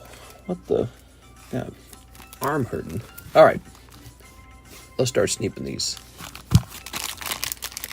Snipping this. And snipping this. I love Mario Sunshine music. It gets kind of repetitive a little bit, but it's all right. I think I'm tired of all Mario music. We need like some other music strategies. What do you guys think? You want me to start playing country? Well, I'm a little bit country. Or do you want rock and roll? Well, I'm a little bit rock and roll. Here's a holo. December 7th. Henceforth, ye shall be known as Darth Hethim. All right, here's... oops. Holo. Don't you dare, mister. Simon Garfunkel. You guys want some Simon Garfunkel? How about some Oatenhall? Magic to create a field of flowers. That is like the girliest thing. Okay. Yes, Brandon. Silverlands? Silverlands. Silverlands. Where's the Siggy? I don't know, but I'm getting excited. I'm starting to get a little nervous, too. Could be any second now. What I remember is there were a lot of signatures in this set. The girls and the boys. Okay. Yeah, see, I've heard this music like a million times. What kind of music do you think we could play that would get us in trouble? Ooh.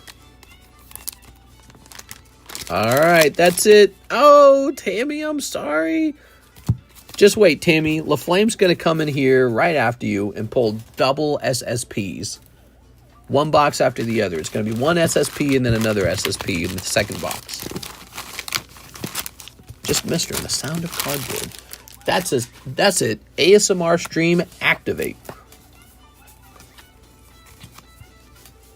Okay, set that there. Oh, yeah. Maybe I could turn on classic arcade music. That'd be interesting.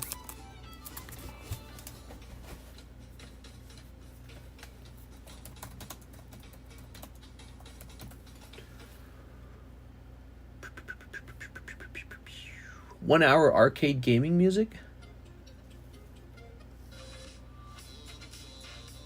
Nah, that's some best arcade music. Alright, we'll just leave it alone.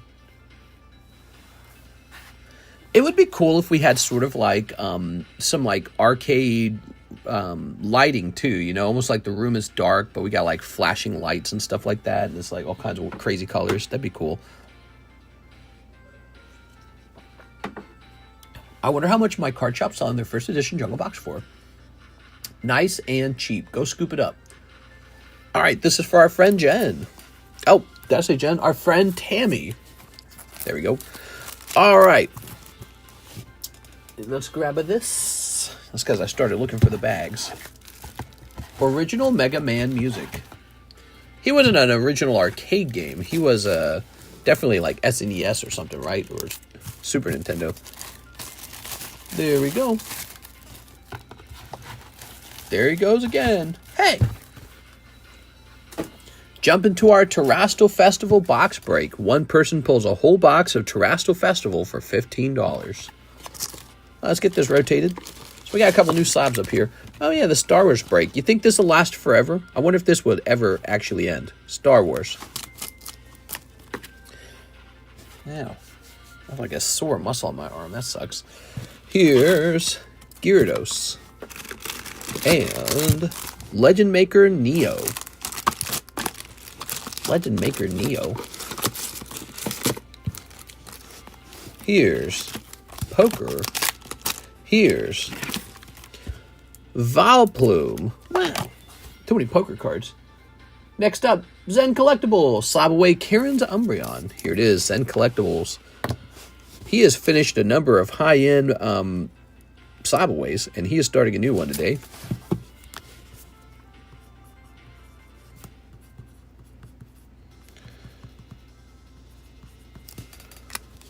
Okay. Let's get in there.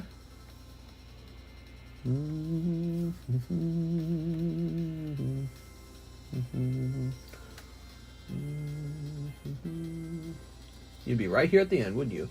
December 24, Zen Collectibles. Umbreon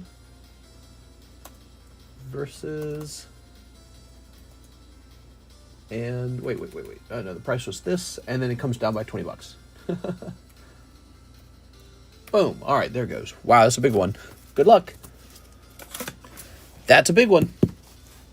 Hey, how's it going, Six? Hope you're having a nice night. All right, guys, so now we're moving on to Sarah Dusenberry. She says 5 Holo Shuffle, 1 box Japanese OP-10, 1 box Japanese OP-8. Ooh, you might be buying our last full box of OP-8. I'm not sure. 5 Holo Shuffles. I think it's time to restock the Holo Shuffles, too. 1, 2, 3. And she said 5. 1, 2, 3, 4, 5. Good luck. Nah. Oh, what do you got? Charizard, huh? Okay, one Charizard coming out. Charizard. Uh oh, where do I put my drink? That's where I was storing my drink. Hold on, I'm gonna put it right here. Okay.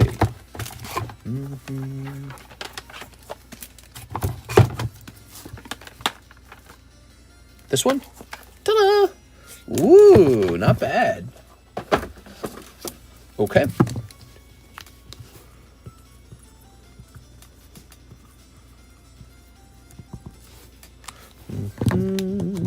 Oh. Tossing this way. One box Japanese OP-10, one box Japanese OP-8. So let's grab the box of OP-10 first, because it's located right here. It's the Nike packs from the metal card collection. You will notice there's a new Nike option for Weiss. That is not for the metal collection. That is just whatever the new Weiss Nike set is. Holo Shuffle starting to look thin. Yeah. Gotta add some stuff to it, maybe. All right. Time to stuff it up. Okay, you ready? Snipping this. Same with the live customs. Okay.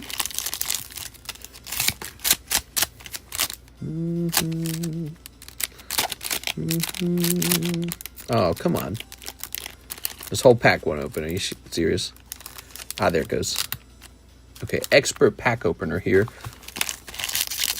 Snipping this. One whole manga. Setting this over here.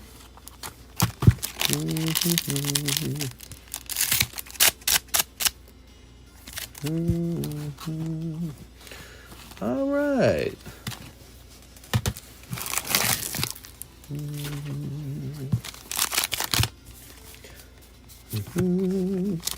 That's cold. That's cold. Cold. Oh, wow, that looks really good. What is that? That is a cool alt art. Cool art. I can't speak. Cool art. Alt art. Fart. Put that there. That is a cool card. Here's a holo. Here's a holo. That does not look right. All right. All right. What's the name of this type of card? This one right there with the pink guy. You guys have told me before, but I've forgotten.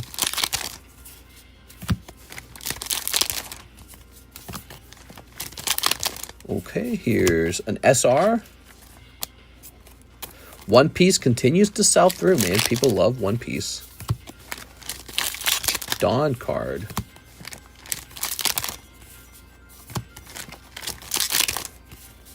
Okay, here's our SR.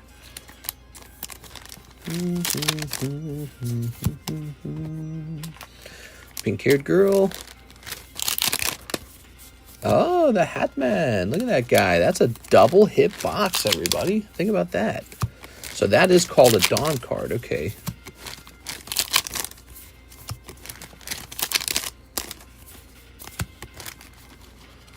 All right, cool. All right, I guess I'll watch every episode of One Piece. Fine. And then I'm going to get good at the card game, too. I'll beat all of you in the tournament. Ugh. Do it. You think I could?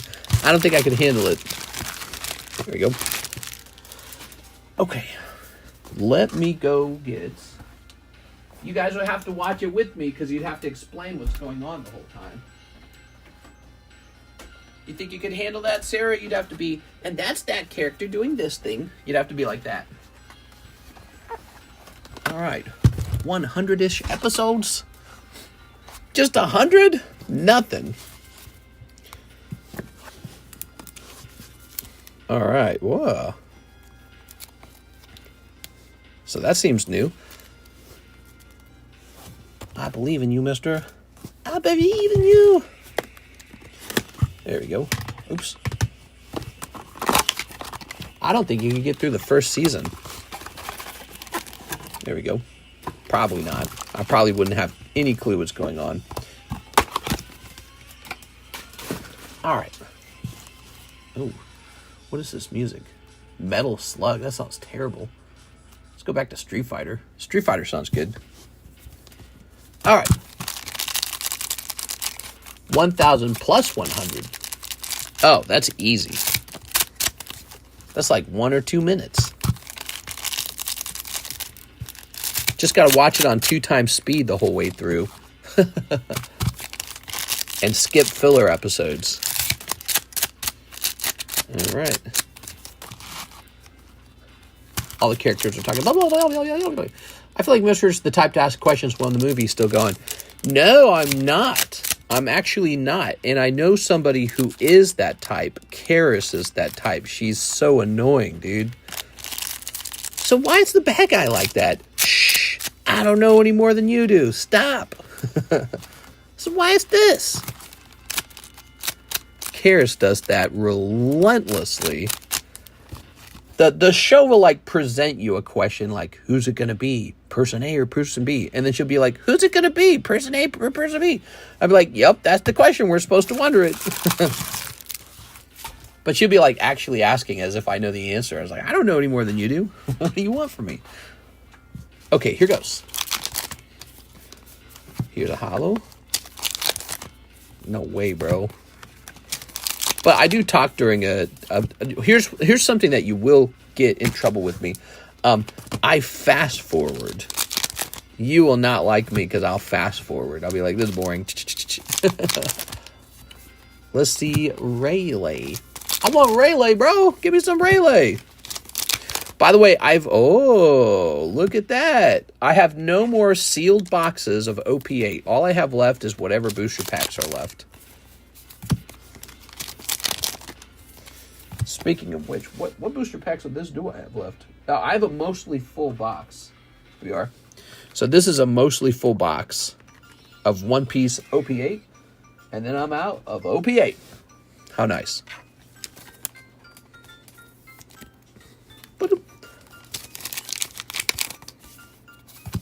Took me a while to sell through that, man. I remember when I got it. All right. All right.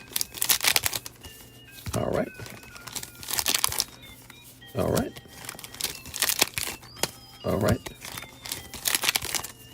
All right. All right. Oh.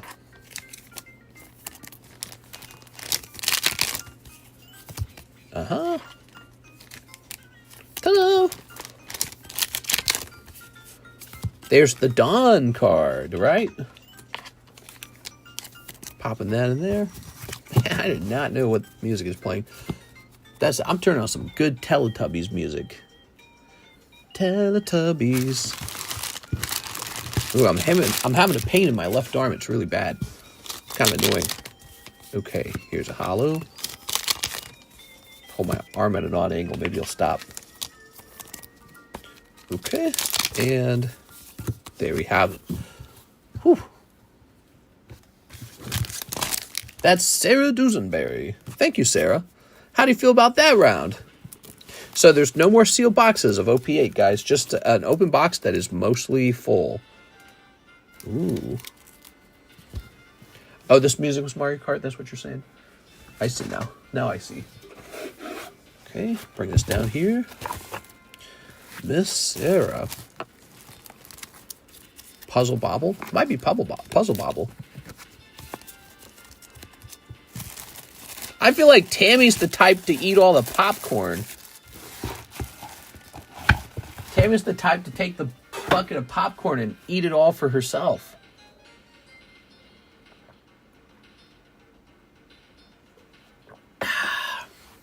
Thanks a lot, Tammy. Where's all the popcorn? Tammy ate it all. Does Mr. call me fat? Oh, no, I was not saying that. No. I can see how that would imply it. I didn't think of it that way. No, I had siblings that were skinny that acted that way. We were all skinny. I had siblings who would take a bucket of popcorn mint for everybody, and they'd eat it all, and they wouldn't pass it around. It'd all be gone before it got passed around. Be like, how would you think to just eat all this popcorn? Like it was just for you, when it was clearly for everybody. Glaceon Shaman. There we go. Tammy, I'm so sure you're not fat that it didn't even cross my mind. There you go, let's see.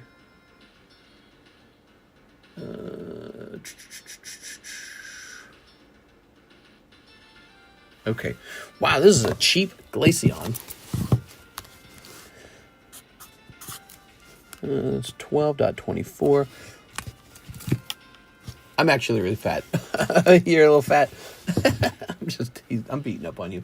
So let's see. We got... Everyone's a little bit fat in here. Here's Gilberto Cedillo. Can I get 12 packs of Surging Sparks? Hell yeah, dude. All right. Put that over there.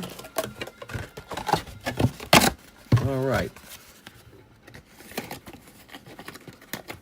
Put that over there. All these skinny bitches, you know, they all think they're better because they're skinny. Well, what's going to happen if a famine starts? Who dies first in a famine? You tell me. Skinny person, fat person. The skinny person dies first. I'm just famine prepping. That's all I'm doing. It's called famine prepping. You never know when the food supply line might go bad. Ooh, there's that coin again. Check that bad boy out. Whew. Running across that because I'm moving some stuff around over here. All right. Surging Sparks. Maybe another Pikachu in this Surging Sparks. I used to love playing Puzzle Bobble at the pool hall. It's the best. Me too. That was my favorite.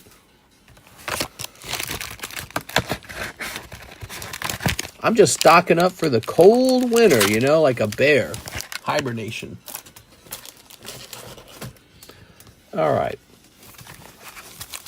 You're teasing me, mister. 1, 2, 3, 4, 5, 6, 7, 8, 9, 10, 11, 12. Oh, we got way too many. Hold on. 1, 2, 3, 4. Oh, we should start with these. 1, 2, 3, 4, 5, 6, 7, 8, 9, 10, 11, 12, 13, 12. Okay. Let me just count that one more time. Hermie in my Arionic Grand shirt. Am I the only one who's seen this? 8, 9, 10, 11, 12. All right, good. You're just making sure the food isn't going bad. Yeah, you can't let the food go to waste. That would be bad. All right, here goes.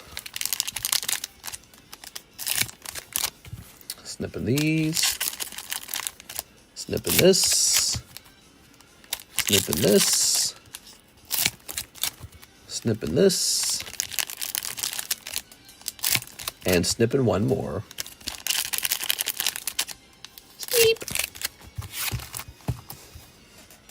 Okay. Cool. Gilberto Cedillo. Here's Hydreigon.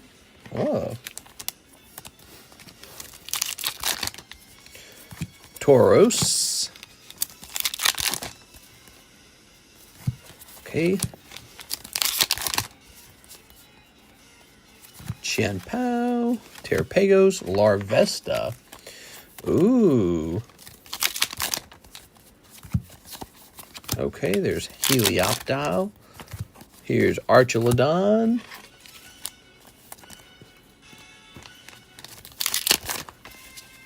Togetic Skeledirge. Palkia. Cofagrigus. Tatsugiri. And Quaxley Palkia. We've got Eevee Black Kyurem.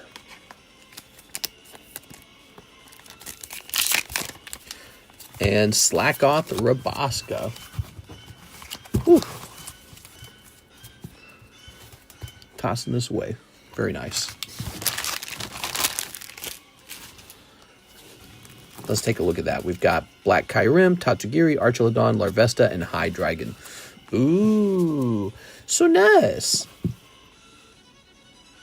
So, Gilberto, your bag would be probably over here. Let's go find it. Capcom GEM Fighters 2. What is it saying? Greg. Sometimes I cut into a conversation. I got no clue what you guys are talking about.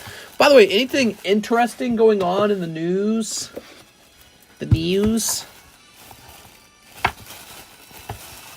Gucci Red Dead.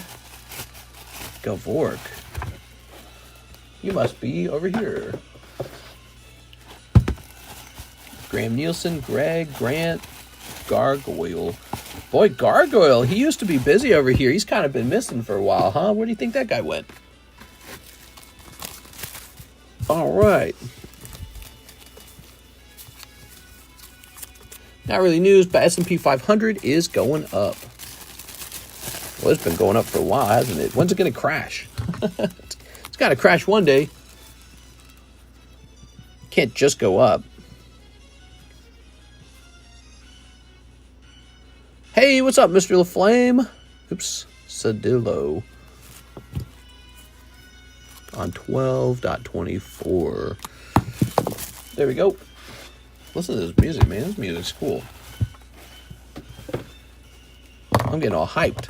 So this Glaceon was just added to the table, priced for the first time. It might sell really fast. Just showing that off to you guys. Here's our PSA 9 Growlithe. People tripping over themselves for that Growlithe. Here's Delta Species Azumarill. Is there some back here? What is this? Oh, yeah, the Dragonite, huh? He's supposed to be an upcoming break, the Dragonite. We're waiting for another break to go off. Here's my Melody. I think it's time to rotate my Melody off. Okay. How's it going? Oh, it could be going better, Mr. LaFlame. You know, everyone's got the new Pokemon card set, Terastal Festival, and I'm like the only guy who doesn't have it. How does that happen? Because I've been ordering it for like a month now. And, you know, the problem was I ordered it all from one guy. He had the best price, right? So I bought it all from one guy, and I'm seeing that that is definitely a mistake. I should definitely buy it from more than one person. Do you collect graded level X cards? Yeah, actually, I have quite a bit of those. Graded level X cards. Next up, we got Tammy Lowe. Another 3 boxes. Blank this. I'm going to bring the whole case in the room. That's what I'm going to do, Tammy. We're just going to keep going until you hit.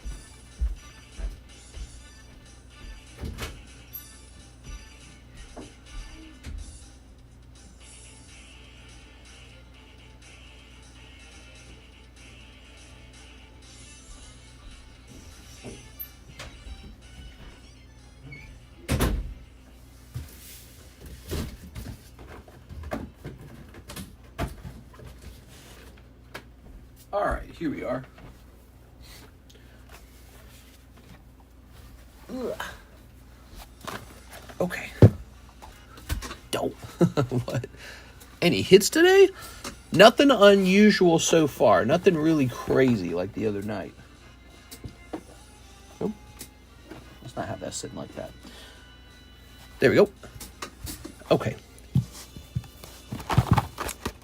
Snipping that.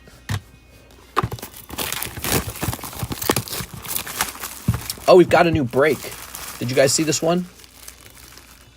New Crobat break. Somebody's in here. I got to write it down. Guess I kind of don't want to write on this sleeve. This is a high-end sleeve. Maybe I give him a different sleeve. Really fit in here like this?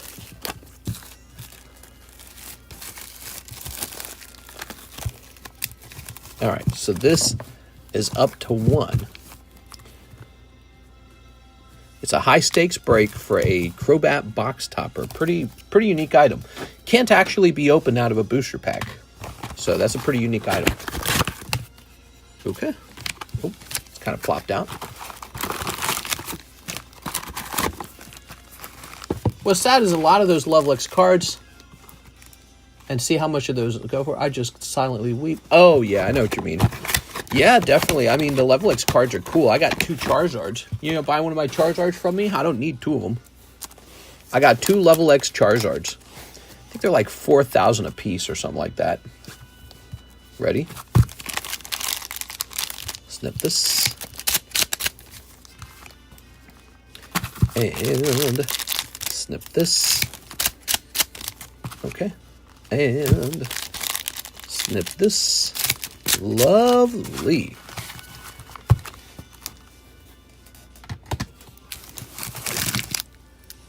All right. What do we got? Oh,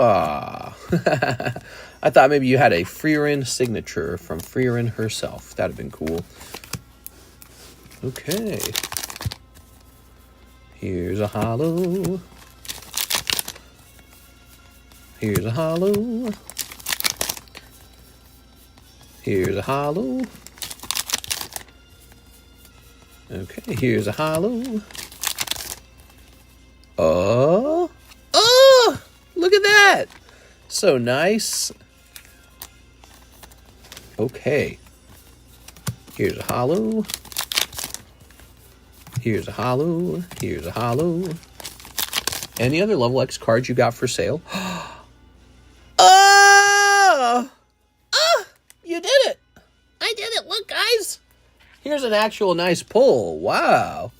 I want to shout your name from the rooftop, Tammy. Look at that. Mage Fern SSP. I know Tammy's freaking out on her side. There is no way she's not freaking out. Let me go ahead and zoom. So check that out. Mage Fern SSP. Wow. Cool, man. Hey, we did pretty good on that. We got that out of one case. That's nice. Now, there's very likely more signatures in the case, but it is very hard to pull SSPs specifically.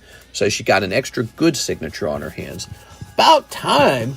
Tammy goes deep, man. I like seeing Tammy get a hit. That makes me feel better. I saw her go really deep in the Final Fantasy Hidden Trials, and we were just not pulling that lightning signature. It's kind of depressing. I want to go buy her that signature and then just give her the signature lightning. Now, what is this music, man? This sounds terrible. This is Daytona.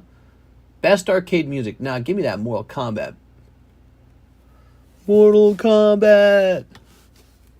Oh, is it trying to play an ad? Yes. God, it's so stupid.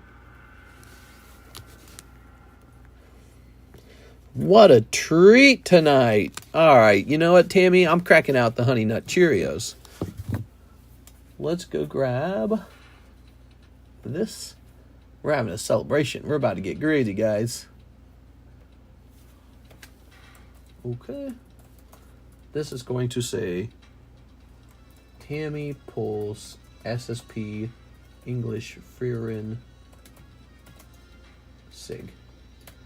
It occurs to 2 hours and 12 minutes. All right, cool. Whew. Okay. And now here's a holo. Oops. Here's a holo. And another holo. And another holo. And another holo. And another holo. And another holo. $297 in TCG Player. Oh, darn, you would hope it'd be worth a whole lot more. But actually, that's not bad. 300 raw means it could be like 500 after grading.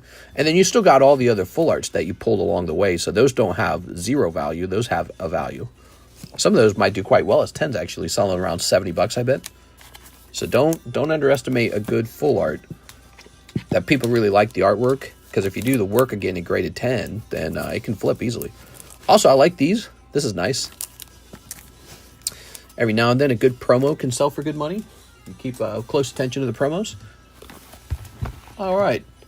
Do you have any other cards, any other level X cards? I got a nice chunk of level X cards. Not super impressive. It's not like I focused my whole time on them. But yeah, I mean, I got a couple. Actually, I might have some sitting right next to us, ironically. What do we got here? Look at this Cardos Pikachu. This is like my pride and joy right there. Some Gyarados. Yeah, like look right here. Here's a Dialga EX. That's pretty neat, right? That's a Dialga. That's a second Dialga. I got two of them. It's a little Sneasel, Ditto, Shining Celebi. Oops. I got more than that. I got like a Garchomp. I've got the The Lugia's not a level X Pokemon. He's from plastic. He's from Black and White. Yeah, it might primarily be this Dialga and like 1 or 2 other items. Definitely Garchomp. I'm trying to remember if there's any others. Huh, maybe I don't have as many as I remember. Whenever Fern gets pissed, my husband looks at me and be like, "That's you." Really? Yeah. That's how you act. I must be looking at the low-end ones on eBay because that one's way out of my price range. What? That's the cheap one. What are you talking about? Dialga cheap. Cheap, affordable, easy to acquire. Where's that? Let me see. What are you talking about? There's the Garchomp. And let's see if we can find this Charizard real fast. Give me a second here. Oh, they're not here. Where are they? Where are my cards? I don't like it when I can't find my cards. My GX Charizards must be somewhere. Man, what even is all this stuff? Oh, here they are. Alright, I found them. Man, this is cool, man. This card right here, I'll show this card off to you guys in a second. Alright, so we got this Charizard. What do I do with the Garchomp now? Oh, and there's the Garchomp. Okay.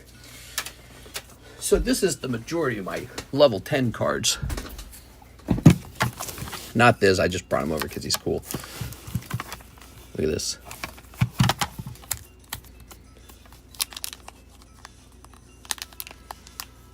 There we go.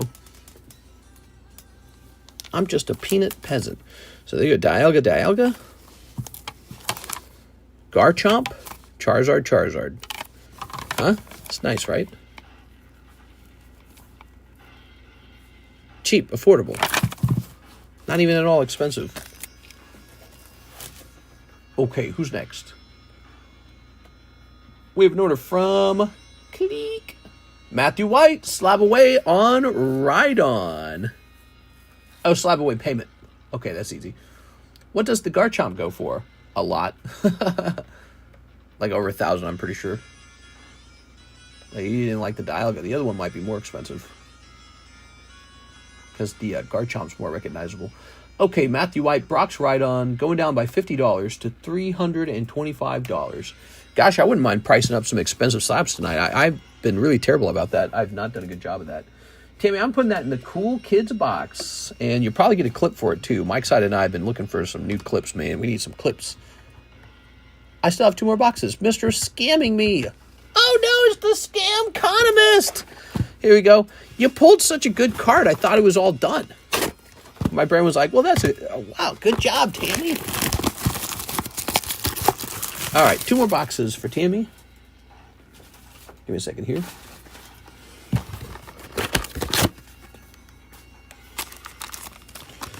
Okay.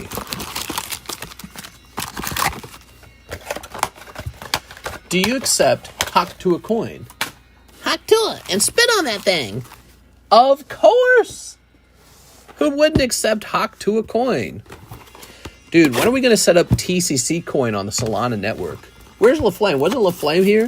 LaFlame, you got to set us up, man. You got to get me in contact with somebody who wants to work on that. I'll let you buy as many early TCC coin as you want. There we go. You can buy $1,000 of TCC coin. It's going to times 100, so, you know, it'll be worth it. The dementia started to kick in. Yeah, that's right. The early onset dementia. TCC coin. Do you guys think we should do it? I'm going to start my silver tracking journey soon. Just trying to figure out what to buy first. Silver and gold. I do like coins. I was doing an analysis of the coin market and thinking about it for a long time too. So ever since we ran into Mr. Brandon and he spent some money on coins and said, I really want a coin inventory. I've had some time to sort of study the market a bit more carefully and really think about it. You know how I look at the silver bullion, silver coins, the most basic things you can buy? It's sort of just like cardboard. So like Pokemon needs cardboard to print cards, don't they? So it's like cardboard's a raw material and that raw material has a market price, and people maybe hoard it because they think it's a good idea to hoard cardboard. Maybe cardboard's very scarce, etc. But when somebody takes the cardboard and prints this on it, this is more like art. So this is actual art. Somebody's doing art, but they're using this as a raw material. They could have made this exact same coin out of steel or, I don't know, like copper or whatever, but they did it with silver. So I think that there's going to be a successful mint that makes a lot of its money not with the raw material value of the coin, but with the printed value of the coin. Pokemon and the other card companies have figured this out. I think it would be cool if we had our own minting company. How neat would that be? Because I think basically it allows you to get into the competitive business of coinage, like designing coins. And I guess what you would have to do, you'd have to have a machine that can produce, or maybe not even a machine, just a computer that can create a digital file for the, maybe like the cast die or the master die for minting all the other coins. And then I believe that die is then created by some sort of metal lathe or laser machine. They send that to you to put into a compressor, and the compressor just compresses the image onto the silver. So I think that's how it's working. But I think also you get really advanced machines that can sort of like add golden, you can add golden veneer or add a diamond into the silver. It gets really complicated. So I think that we're heading toward this direction where minting is actually an artwork.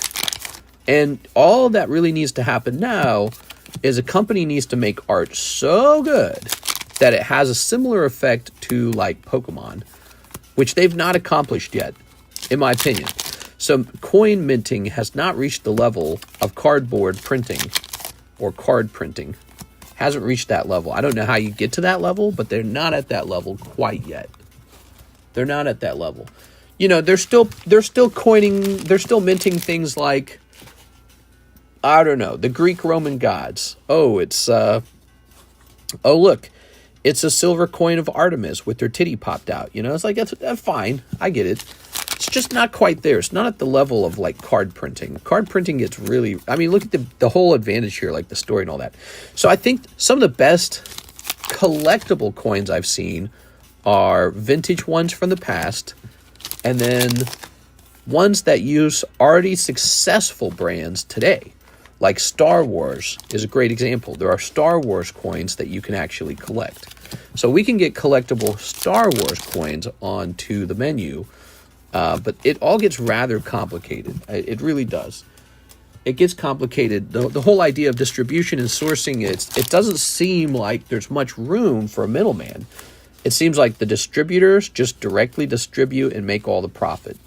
And there's not as much room for middlemen because the raw materials to mint these coins is so high, and there's such a limited number of companies doing the minting. We are. You know, when it comes to card printing, there's so many people trying to get into card printing, and anyone can do it with the card printing machine, I guess. I fully accepted that I'm going to stick with Pokemon and Auto Sports cards as my stocks to invest in for the future. Nice, dude, nice. Yeah, well, you know, I think there's always a bit of nervousness with that, but then you look at examples where it went really well, you know. Like this year, one of the best performing stocks was Reddit. They went up by like 300%. I think it was like 300%. So if only you just bought Reddit stock, you'd be so rich. But it's like, I've seen Pokemon cards that have done that too, you know. We are. And we've seen stuff like, even the basic Pokemon stuff has gone up. The Magikarp going from 300 to 600 and then 1,000 to 1,200. That's crazy, right? We are. All right, here's a holo. Ooh. I was hoping Mr. had a Costco membership. Oh, to what? Just go buy Costco? We are. Let's see. Ooh. Oh. But anyway, so I'm curious to see if any coin companies get so advanced that they can like mint coins that look so beautiful, so actually freaking good, that you buy the coin not for the silver value, but for the actual value of the image. And that is a very difficult thing to accomplish. It shows you how powerful something like a comic book brand or an anime brand has become. Like Frieren is worth so much more money than some basic coin because it's this story, this entertainment that's being told. You could mint Frieren onto a coin, and then people would go buy it because it's Frieren. But if it was just a blank silver coin with nothing on it, just old men would collect it. You know what I'm saying? Like us guys, dude bros would collect it. Hey, I got some silver. Check it out.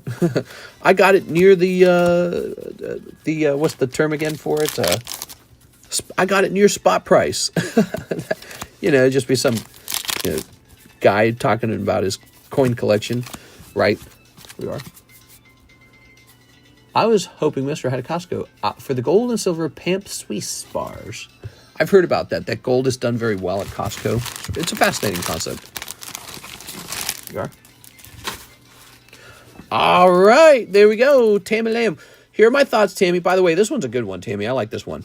So here are my thoughts. You did not pull another signature, but you did remove 9 boxes from the case.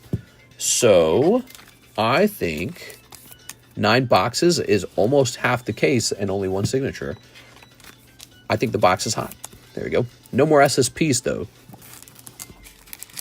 Probably not. I don't think they would do that. You never know. You don't expect to pull 2 Pikachus either. So, all right. Grab this. Tammy, you got a pretty full box now. Box is really hot. I had some amazing Star Wars coins, but sold years ago. Well, you might have held some of them, because as it turns out, some of the best coins do seem to go up in value just because of the way they look. So I've been investigating that a lot. And yeah, if there's a coin that looks really, really good, it does go up in value in a way that's so far removed from the spot point of the raw material that you're just paying for the artwork at that point. Like this guy, I did find one on eBay. There's one for like $2,200. This guy right here, the PF70 is like a PSA 10. So the 70 is a 10, basically, guys. So that's the top grade on the Queen's Beast, Red Dragon of Wales. And it's an example of one coin. But there are other coins that have seemed to have accomplished the similar outcome. I like how large these are, actually. I don't like the little coins. Large coin for the win, man. You're welcome. I'm Berkey. Tammy, you're the best, Tammy. Thank you so much for going so deep tonight. You kept us real busy. Tonight was the Tammy stream for sure. That coin is mine eventually if Mister's willing to part ways. I might be willing to part ways. Oops, put that away. Let's see. Who's next? We're jumping back here. Matthew White. Sarah Dusenberry. 5 Holo Shuffle. 1 box Japanese OP-10.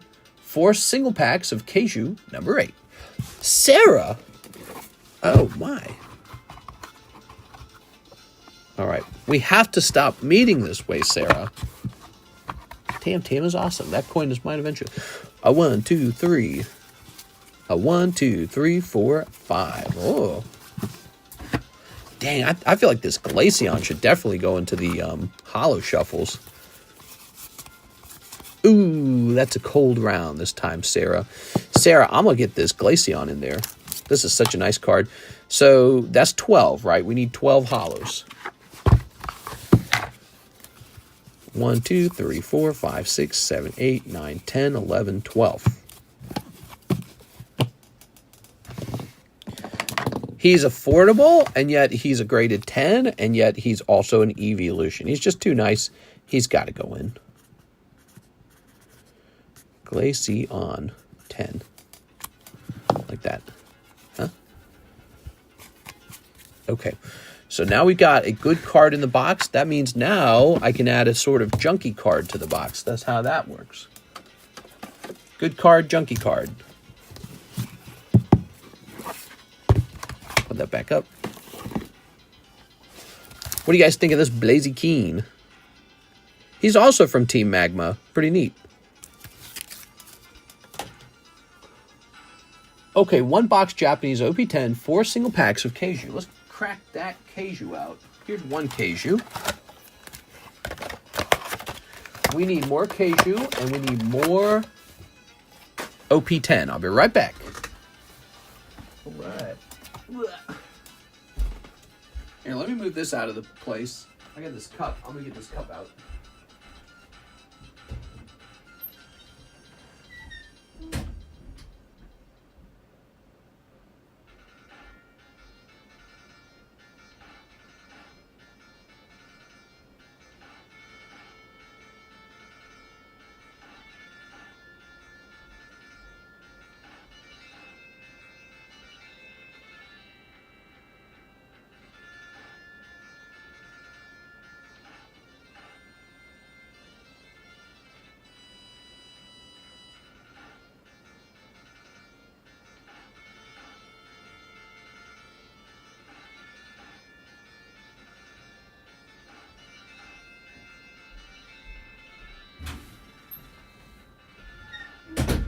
Okay, and dump this over here.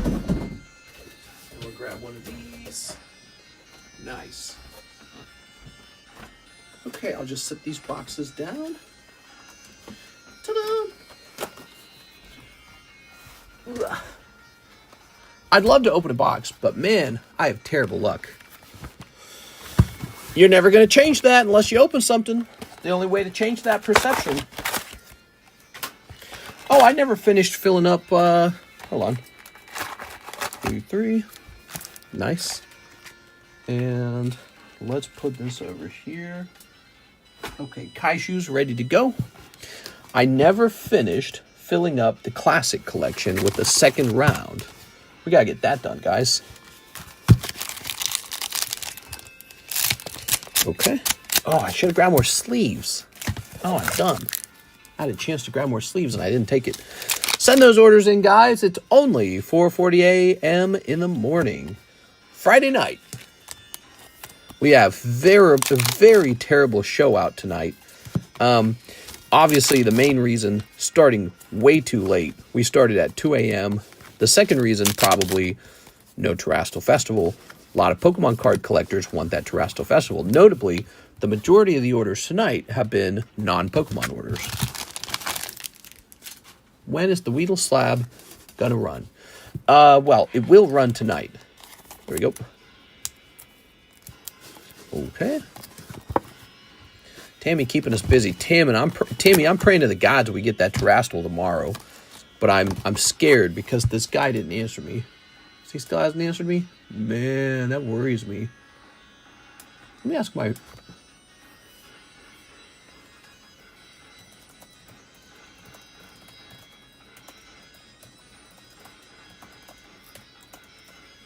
All right. He asked me that at 12. Okay, there we go. I'd love to open a box. Man, I have terrible luck. Let's start sneeping. Sneeping this. And sneeping this. And sneeping this.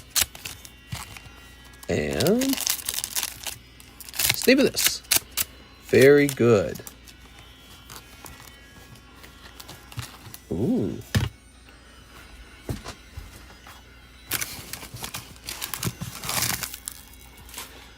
Let me jump back over here. Okay, Miss Sarah, we're trying to pull you a manga. Whoa, I've never seen an artwork like that. Look at that, guys. Wow. That is super cool. Did you guys see this? This has got to be a hit. Somebody tell me this is a hit. I have no clue what I'm looking at. That's got to be a hit. That is really neat. That was the first pack out of the box. That's one of the top hits. Please, I wanted that card. That's what I'm saying. I took one look at it and I said, that's got to be $signs. All right, nice job. That's a really cool looking card, man. Look at that, beautiful. It's so detailed. Let's get a little zoom. Wow. Super cool, man. Okay. Let me zoom back out. Now let's keep going. That's whiteboard. He's a Sharpie marker whiteboard guy. Okay, cool. Whiteboard. Here's a holo. Holo. And this guy. Woohoo. All right. Rip, a true king. Here's a holo. What does the back of that card look like? Normal. All right. All right. An SR. Oh, an SR. This just doesn't look right. Oh, there we go. I gotta get ready for work in like 2 hours. Ah, this sucks. Sucks for you. That's too bad, man. All right. Here's a holo. Here's a holo. Here's an SR. Here's a holo. Oop, and there's a holo as well. All right. Damn, dude. Here's one more holo. Oh, double pull tonight. Look at that. He's got like a bubble on his electric blade. Here's a holo. And you got a really full box now, Sarah. Wow, tonight's sponsors were Sarah and Tammy for sure. All right. Very nice. Very nice. Okay. Ooh. Dropped it over there. And let's grab this box. Miss Sarah. Oh, we'll grab one of these. If Tabletop Geek cries loud in the forest because he regrets not keeping any of his level X Pokemon cards and no one hears it, does it make a sound? I don't think so. There we go. Oops, flip this around.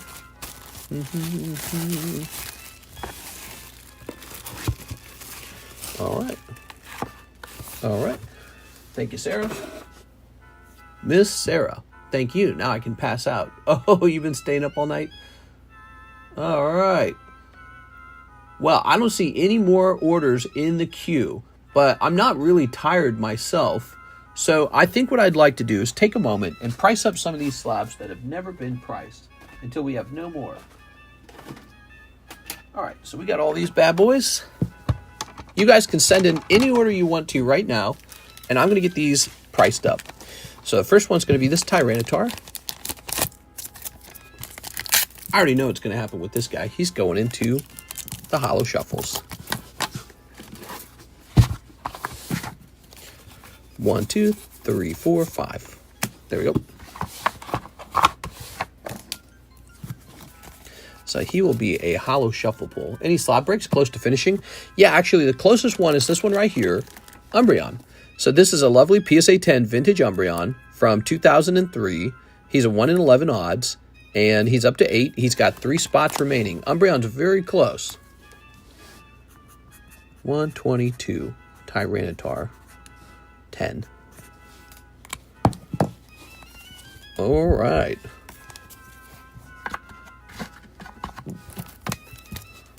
Tossing this over here. How about this Magneton? Ooh, that is so cool, man. Lovely Magneton, Redback Magneton. There's another Tyranitar. If I recall, this guy's a $100 card. Let's take a quick look. PSA 10 Poker Magneton. I know how much you guys love Magneton. He's an absolute obsession of yours. Yes, he is one honey. But we'll say 95. Okay. If you're willing, can I trade in the Wigglytuff slab for 60 bucks as well and get the remaining 3 spots on the Umbreon? I am willing to do that. Let me go do that for you.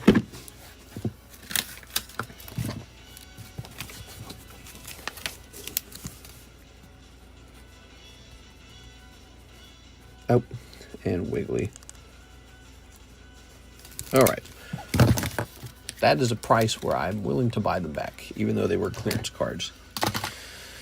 All right, but good luck. You're going to need it to pull that card with just 3 spots. Is low odds. You're more likely to miss. You're more likely to get nothing but 3 holos. We're going to put you down as BW.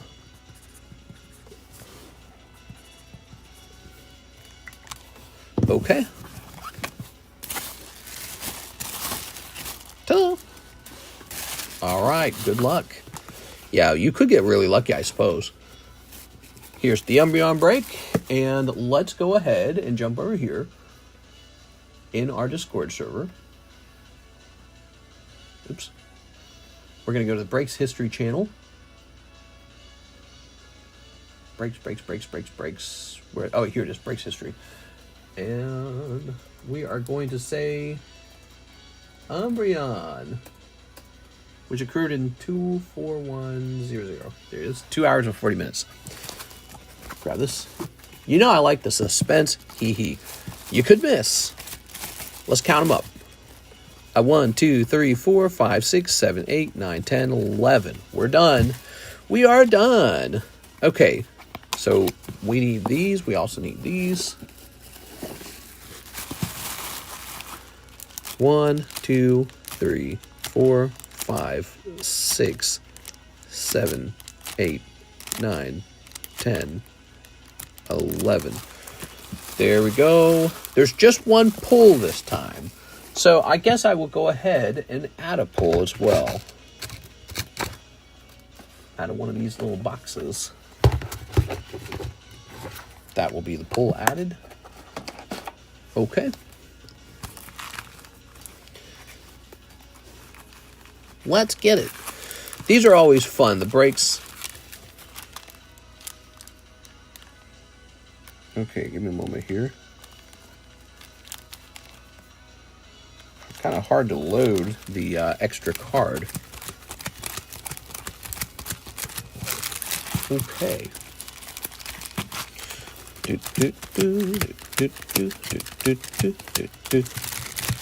Ta-da!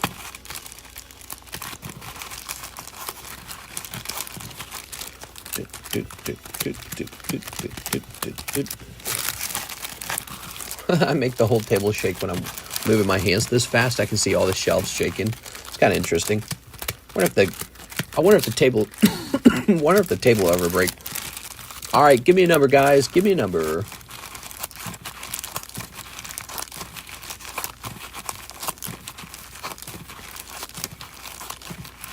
Seven. 1, 2, 3, 4, 5, 6, 7. There it goes. All right, and now for these. So these are everybody's names. That was terrible. No point. All right. So there's not that many people here is the thing.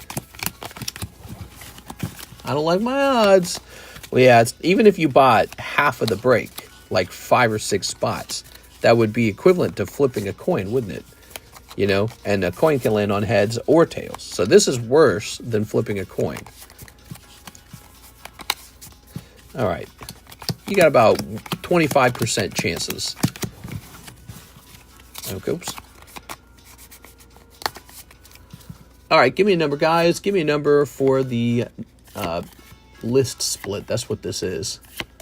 We make both things randomized. The order that people open their packs in and the packs themselves. Aogi says 5. 1, 2, 3, 4, 5. There you go. Set that there. Set this here. And it begins. Okay. And you've got a cold one. Here's Joseph Jones. And he's got, oh, the Moltres for Joseph Jones. Nice. Joseph Jones, Moltres. Where would I run into Joseph Jones? Oh, he's right here, huh? I feel like I didn't see Joseph Jones as much this week. I hope he's doing all right. He's going through a tough time. He's breaking up with his wife, so they're having a real tough time. Hope it's going smoothly. All right. Here's DDB. A lot of guys in this card shop have had a similar experience. He would not be the first person to tell me that. Anthony Kalura. NHCC. Sorry, man. BW. Boom. Boom. Anthony Kalura. Boom. Boom.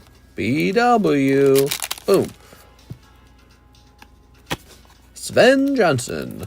That's going to be it. Sven Jansen takes the Umbreon. Mr. Sven Jansen.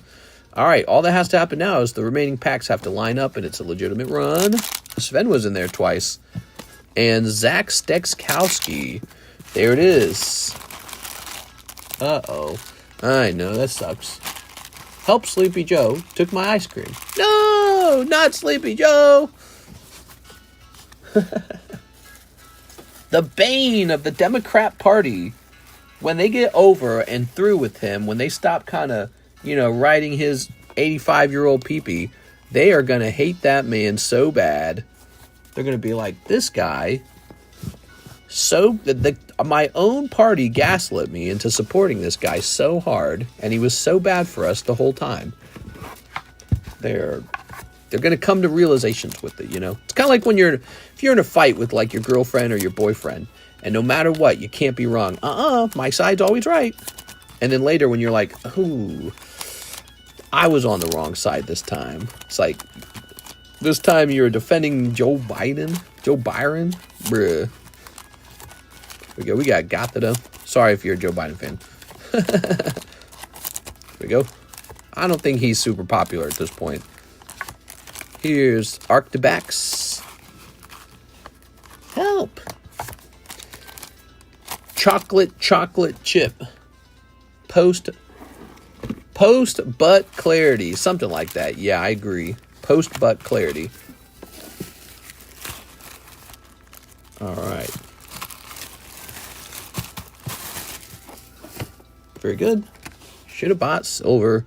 Silver and gold. Silver and gold. Do do do do do do do do do. You know how it is, man. The breaks are incredibly fun. It's entertainment, what you've done is you've paid for some entertainment. That's Mr. Sven. There you go. Hey, these guys got a silver background. Does that count as silver? It's kind of like silver. Look at it. See? It's got silver borders. Basically the same thing. How's the Gengar break looking? Let's show off the rare candy break. All the way up to 20. That is no small accomplishment because 40 times 20 is 800. We're $800 deep with 16 spots remaining. You might have to buy a second spot to get them moving if you're down to lose $80 if you miss, because you probably will. I see we just got an order for a box of EV Heroes. I'm going to jump to that next. What's your thoughts on Joe pardoning Hunter? So, it's funny. Jon Stewart said this thing where he thought it was oddly specific that it was 11 years of a pardon. A strange number. And I had the exact same feelings the moment I heard that. Is 11 years is going to be all the way back into the Obama administration during that time period when Joe Biden was talking about how he said he wouldn't give money to Ukraine if the Attorney General of Ukraine would stop investigating, unless the Attorney General of Ukraine would stop investigating the energy company that his son was working for. And he said that he bragged about it. That was the whole Ukraine phone call with Trump asking Ukraine, hey, Ukraine, what's that all about? And he got impeached for that. Remember that? He got put in a peach. Put him in a peach. So, I don't know. It's like a chickens or rooster coming home to nest kind of thing to me. I feel like it's like everyone everyone who had maybe kind of an urge for like a common sense explanation for all this kind of stuff knew something wasn't right. There was a very strong feeling something was not right. Like, what's this rich politician vice president's son dude who knows nothing about energy doing on this energy board? Well, isn't it obvious he's peddling political influence in a foreign country, and now it's at war with Russia, and we're giving that country billions of dollars, and no one's worried about this? You know, so yeah, it looks like just probably corruption, right? It's just corruption, I'm pretty sure, like straightforward. We put politicians in jail for many years for actual corruption. They go to jail for a long time for corruption, right? Like, so Trump's a felony. He's a felon because they argue that he used campaign money to pay off Stormy Daniels, you know, a corn star. Very tacky. He's also a billionaire, so it's not like he had to do that. And I think he denies it too. But all the felony counts are that. He's been accused of paying off a corn star. The other accusation is, he pulled out a loan with the private bank. Him and the bank negotiated the loan to agree that his, you know, asset was really expensive, his building. And New York says, you lied and said the building is too valuable. Now you must be punished. And the bank's like, we agreed to it. And he paid back the loan. So it was like, that was absolute nonsense. Everyone pretty much agreed that one was crazy. Then there was the other one, the classified documents felony. Oh, he brought classified documents home. You can't do that. But then they found out Biden was doing the same thing. Never forget this, guys. The FBI just raided Trump's home. One day, you turned on the news, and the guy was getting raided by the FBI. It was like live. Ooh. And so his political opponent, Joe Biden's in power, and the FBI's, you know, in Mar-a-Lago. And you're just thinking, well, great. They probably had some stupid reason to do that. But what they were really looking to do is find literally anything else in that home to get him by. You know, because I bet that's what it was. They were probably going, let's get inside this building. We've been tipped off that maybe, you know, we'll say it's for the classified documents. But if we can find anything else, this guy's a cooked cookie. He's done. He's toast. And they didn't find anything else because if they did, you would have heard about it. You know what I'm saying? So I think that's what the FBI raid was. And so they didn't get him. That's a felony to have the classified documents. Trump says, no, your presidents are allowed to have it. And the Democrats are like, nah. But then it turned out Biden was doing the same thing. So those are all the felonies that he keeps getting called a felon for. He's a felon. And those are the primary arguments. Meanwhile, Hunter Biden was making deals in Ukraine and had like this, I guess, the laptop from hell or whatever the stupid nickname for it was. Fox News nickname. And there were messages found on the laptop that were found to be real. It was not a Russian, you know, hoax or anything like you were told during the 2018 or the 2020 election. The whole like, no, actually, that's a Russian hoax to take down the election. No, it wasn't. It was real. And yeah, like Mark Zuckerberg, remember that? Mark Zuckerberg and all these other social media platforms would deplatform you if you talked about the media, if you talked about the laptop. And the laptop, the emails on it mentioned this person called a kickback for the big guy. Who was the big guy? Was the big guy Hunter, or was the big guy Joe Biden? Which would just be straight political corruption, right? Like bribery. It's super illegal, and it would just send Joe Biden to jail. He would have actually committed a real crime that people really do care about. And so we just spent like all these years listening to how there's Russian collusion for Trump's first term, and he gets invaded by the FBI, and the Russian golden shower tapes are somewhere, and I don't know. And then all the way at the end of Biden's term, he has to give his son a special 11-year pardon. Bro, dude, it's just, I feel like I've been gaslit. It's like professional psychosis gaslighting, you know? like, for the whole country.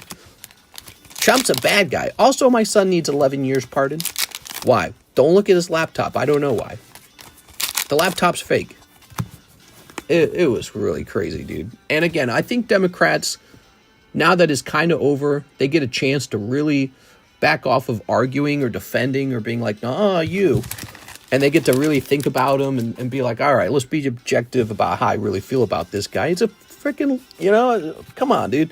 It's the cherry on top. And I bet you a lot of Democrats are spinning right now going, what the hell?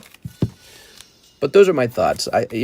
Here's a guy who needs an 11-year pardon because he's probably done something actually very corrupt. And Trump used campaign funds to pay off a corn star. I don't know. It's so, ugh. Not that I think that that's great either. It's gross, right? It's obviously it's gross. There was a time period before anyone, but that's the culture these days. Nobody, if Bill Clinton was caught getting a hak tua, no one would care. It's 2024. They'd be like, nice. All right, that's earn it, bruh. Let's go find your bag. Back then it was a big deal, but now it's not. But so you hear about Trump getting hak tua from Stormy Daniels, you go nice, instead of like what the fuck. And the Democrats are all like, you're not offended. So, all right, let's see. I guess we're not.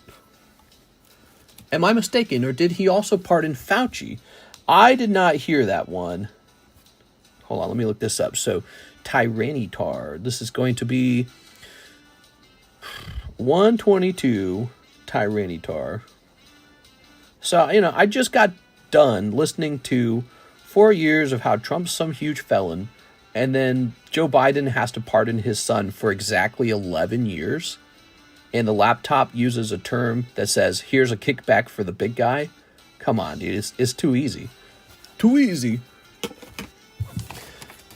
There was corruption from the Joe Biden family, and he just used his position of power to excuse it, to get rid of it.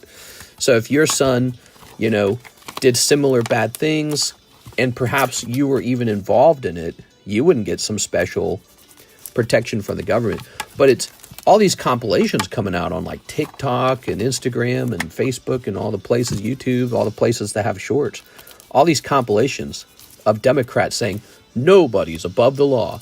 And nobody's above the law. Nobody's above the law. So you got them all fiery like Sunday preachers. Nobody's above the law. Except for Joe Biden and his son. It's also the argument. Trump kept saying, there's no point in taking me to a court because I can't get a fair trial. You either like me or you don't like me. And if you like me, you'll find me not guilty. And if you don't like me, you'll find me guilty. So Trump was arguing that the justice system is not blind and that he cannot get a fair chance in the justice system. And all the Democrats were like, you're lying, dude. You're just a felon. Liar, liar, felon. Now it's on the other boot. And Biden's saying, well, I got a pardon, Hunter. It'll be a witch hunt. Oh, so what you're saying is that the justice system is very politicized. Weird. It's like you were telling me the opposite of that for like 4 years. And now you're on the other team. So that's how it feels. All right. Another box of EV Heroes. Let's go get another box of EV Heroes for Mr. Ernest. I'll go grab it.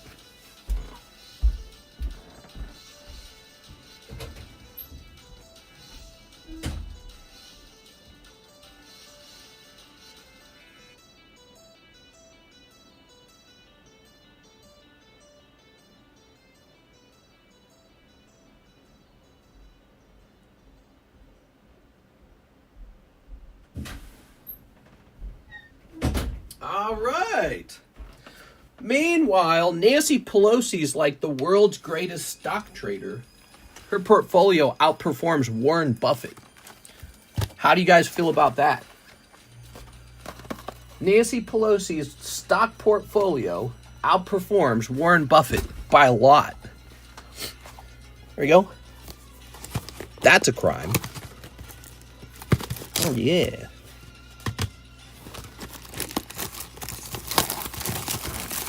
Whatever happened with the Hillary email thing? The emails! Ready? Ooh. I don't talk bad about Hillary. Because one time, she said Pokemon go to the polls. She should have been president. Ready? All right.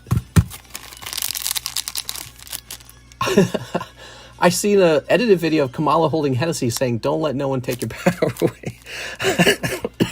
I saw the same video. It's really funny. It was very funny.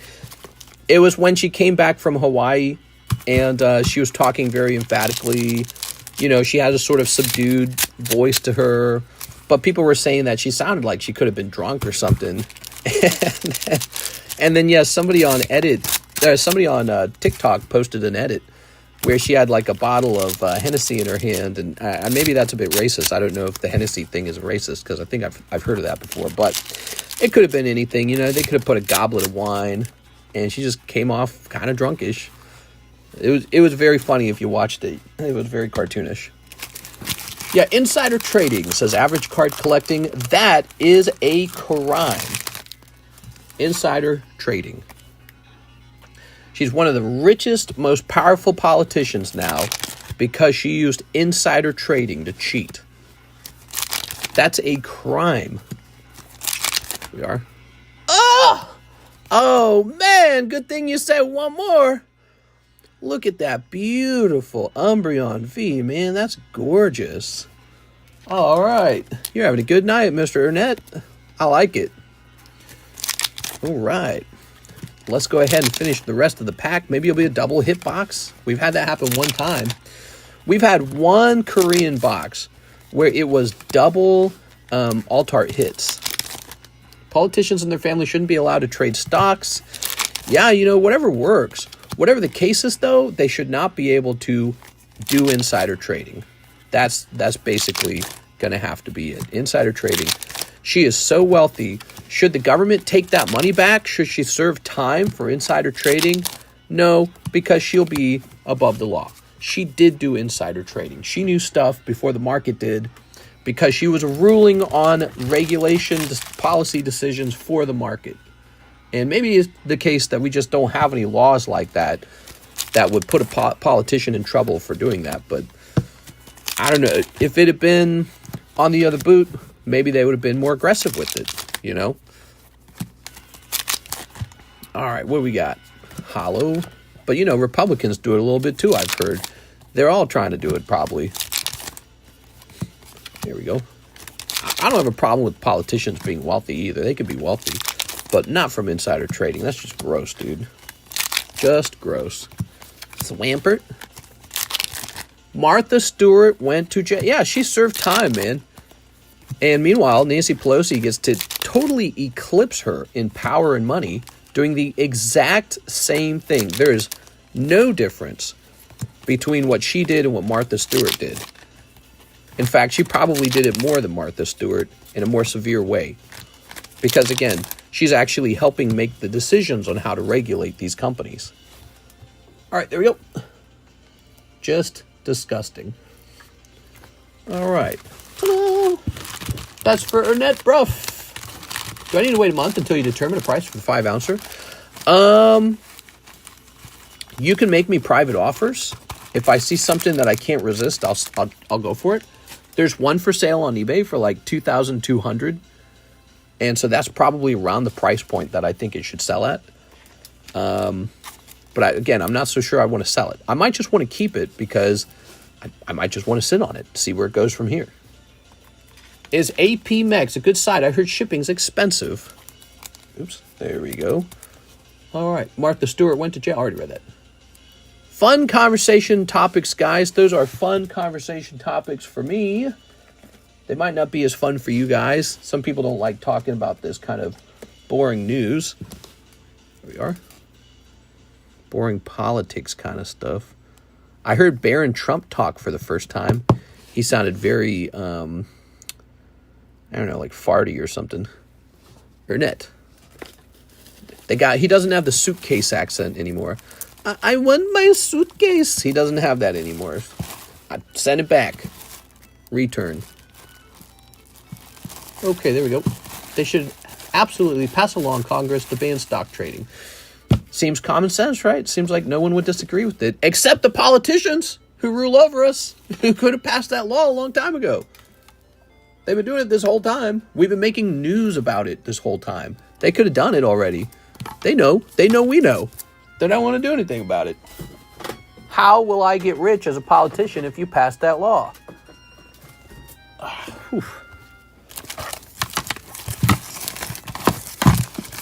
All right. Some more slabby patties for you guys. Let's take a look at these. Hey, let's hand out some of these spots, shall we? What's the giveaways? Over here. Who wants a spot on this Weedle? Type a number between 1 and 20. I like this talk. I like it. All right, man, we just got a fine selection of slabs. Ooh.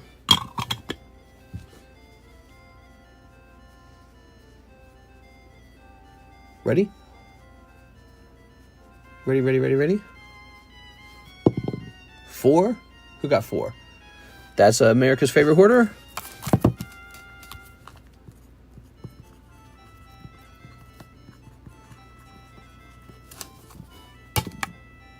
Ten is going to be, well, nobody had 10. 6 is going to be Smoking Sharp.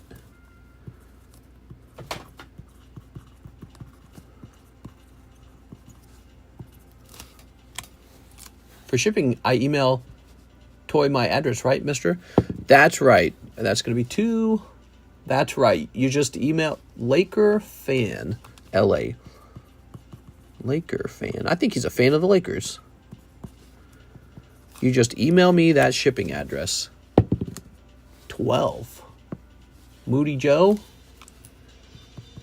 Moody Joe. The dice doesn't lie. It doesn't discriminate. Oh, so nice.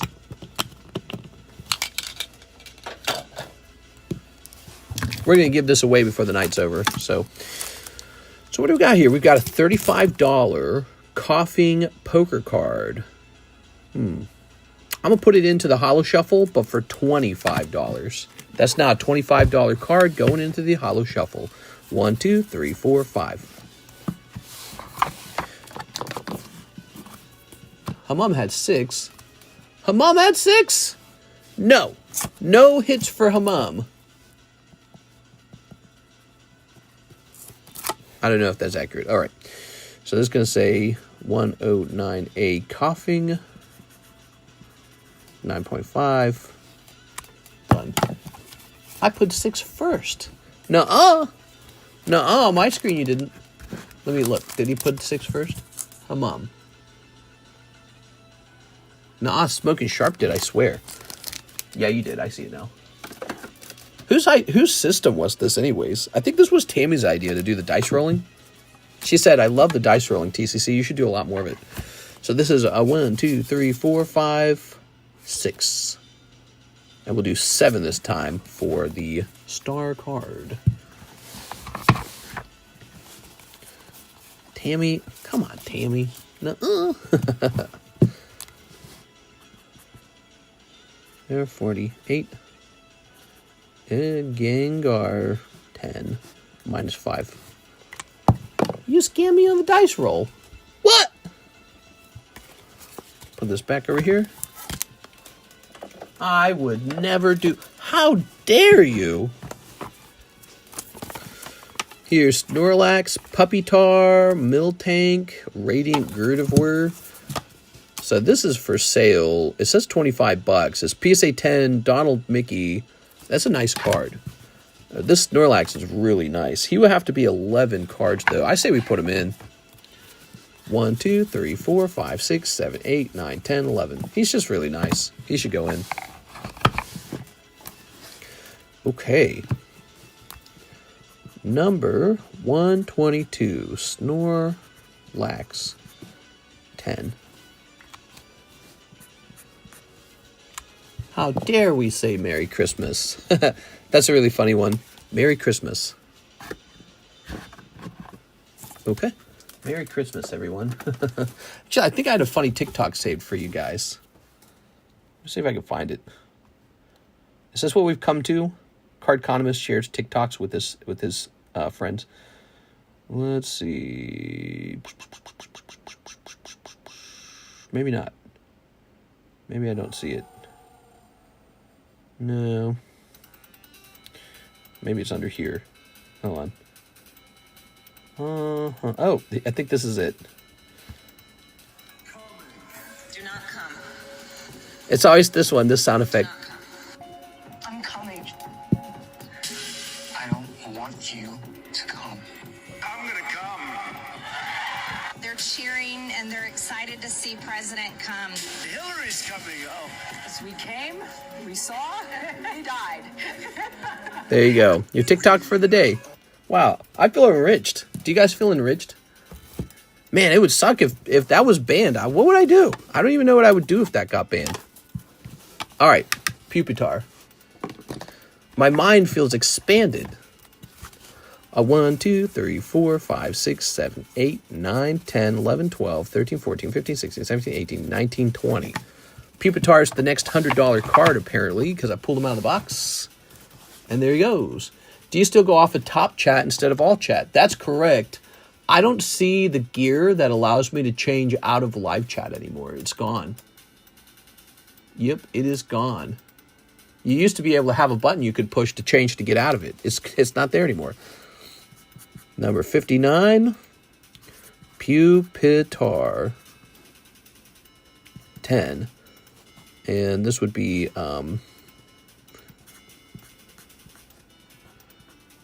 the top pull. The most you can pull out of the Holo Shuffles is $100. That's the most you can potentially pull. Of course, if you were to pull a live custom and that were to lead into a bigger hit, then you could pull quite a bit more. But you would have to get lucky to do that.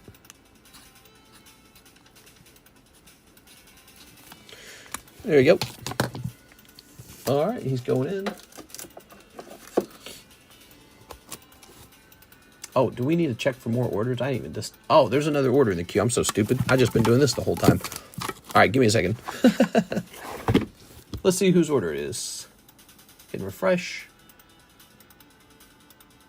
Might be the shipping for Mr. Ernett, actually. Oh, he wants one more box?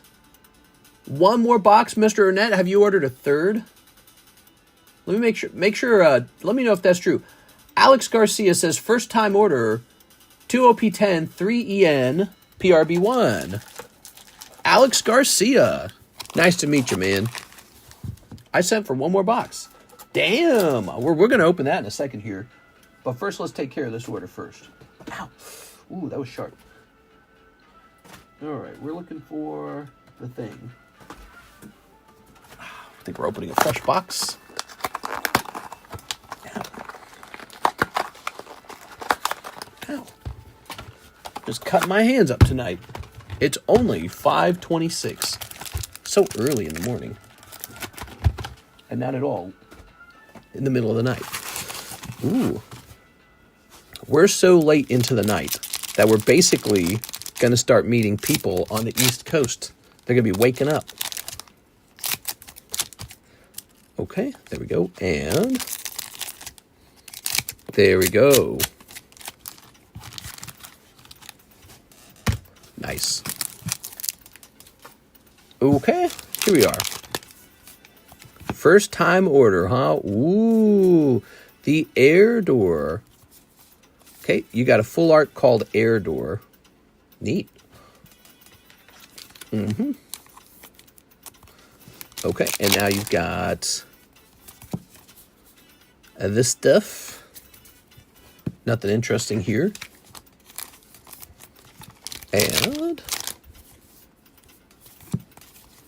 haha, Kuzuki Hiyori. Not Kuzuki Hiyori. That's crazy. We also have a holo and a holo.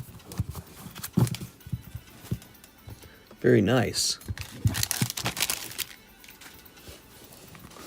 All right. So that's for Mr. Alex Garcia. He says he is new here. First time order. Let's grab him a bag.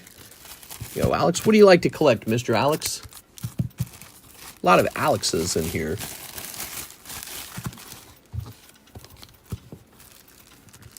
Alex Garcia. 12.24. There's not two Alex Garcias, are there, in our group? I actually don't know. Let me make sure you're the only Alex Garcia, because I think you are. But I vaguely feel like you might not be. Security check. Why am I getting a security check again? That's lame. Oops. Okay. Clicking on this. Oh my god. I should be the only one. Oh, you haven't seen any others? Okay, I believe you. So let's go ahead and grab another one of these EV Heroes. Oh yeah. Scrolling down here. Ooh, we got an Oscar Renteria to take care of too. And Ernette Bruff doing some shipping. Okay, let's get it all taken care of. Nice. We are still busy, man. It's almost 6 a.m. in the morning. We are still busy. You know, it's interesting. Back in the day, did you know my normal start time a long time ago was 2 a.m. in the morning? That was my normal start time back then. 2 a.m. in the morning.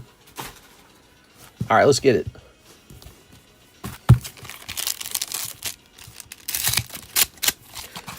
There we go. Let's snip this. There we go. Let's snip this. There we go. Let's snip this. There we go. Ah.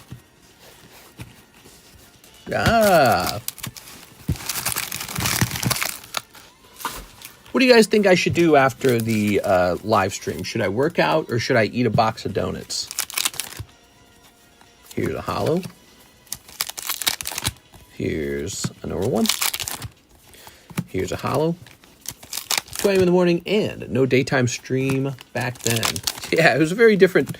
It was a very different thing, wasn't it? It was a very different feeling thing. Because we would finish as late as like 6 a.m., 7 a.m., and then I remember I'd crawl into bed after it was all done. And I would actually get sleepy near the end of the stream sometimes. Okay. Oh, yeah. Look at this guy. He's got this lightning... not lightning. This alt art Jolteon, and he's got the Umbreon alt art. He's doing very well. Man, these EV Heroes have been so hot. We just, you know, we pulled a really nice VMAX alt art Umbreon the other day, and it shows you how nice these are to open. I would not be surprised if these continue to go up in price.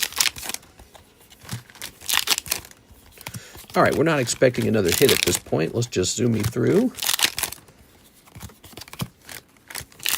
The doctor told you to slow down, too. Yeah, I'm dumb. There we go. Okay. All right. Okay. All right. Cool, man. Okay. Let's put this here. And this here. Mr. does the cycle of listing for like a week, then he goes back to normal. Yeah. Back to normal. What's normal, Tammy? In this world, is anything that normal, Tammy? You tell me. Tammy, you think I'm a normal guy, don't you? All right, there we go. Okay, grabbing this. Ta-da! Lovely. Okay, and we'll put this here. Lovely. I like it. I don't know about normal. When you get time, can you make sure that you got my email? The one for the shipping? Is that what you mean? The one for the shipping? $9 shipping. Ernette Bruff address. Says here that you live in... What? Kansas City? Oh, I'm logged out. That's interesting. I got logged out of stamps. Let me go ahead and shut that down and log back in. You moved to the mold house and coughed for like 6 months. Yeah, I never forgot this, guys. When I was having that terrible cough, we hired a mold specialist, and he went into our house and took a bunch of air tests and said we had no mold problem at all. He was so wrong. We had a giant bag full of moldy clothing, and we had a wet dry vacuum that had water in it sitting there for like a year, and it had filled up with the black mold. And so there was tons of mold. That's exactly why I was coughing, because the moment we got rid of that, all the coughing disappeared, like immediately. And so we paid $500 for that test, first of all. Give me a second here.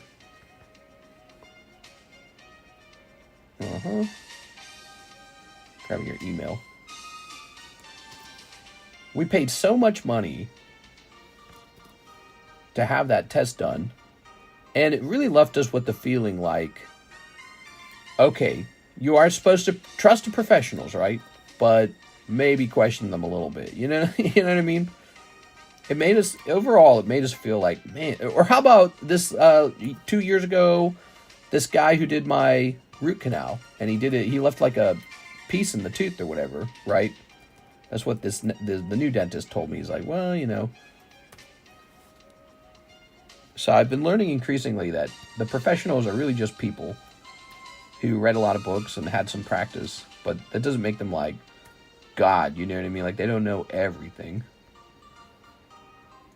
All right, let's hit print. Okay. Yes, I would like to accept these changes.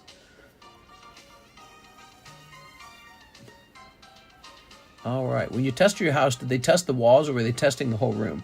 He had a machine, and what the machine did was it would basically it would suck the air in through like a tube that would run the air against a petri dish. And so he'd bring the machine into the room, and it would be like brrr, and it would run like that for like 15 minutes. And then he took the petri dishes home, and he said nothing grew on them. He said your air quality's good, no mold. And when he was over there, I was like, yeah, I can't stop coughing. I'm just coughing. He took a sample from the bathroom, too, by the way. So bathroom, the card room, and probably the family room, right? Can't remember the third room. But he took a sample from all those rooms and couldn't find anything. And we paid $500 for that, for a lab test of our air quality to figure out why I was coughing. And he couldn't figure out, the doctors didn't know why I was coughing either. And, yeah, it was just horrible. And then we discover these items and we remove them from the house, and bada bing, bada boom, I'm fine. He got hustled. Yeah, I definitely got hustled. But I don't mind being hustled if they solve the problem. But he didn't solve the problem. Damn, Ernest wants to go deeper. Next up, we got Oscar Renteria 5, Galaxy 1. Galaxy 1? You got it. More like Galaxy Fun. But I need to go get a new box of Galaxy 1. I'll be right back. Damn, mister, you gotta be careful. I know! Can't be letting these guys snap all my money.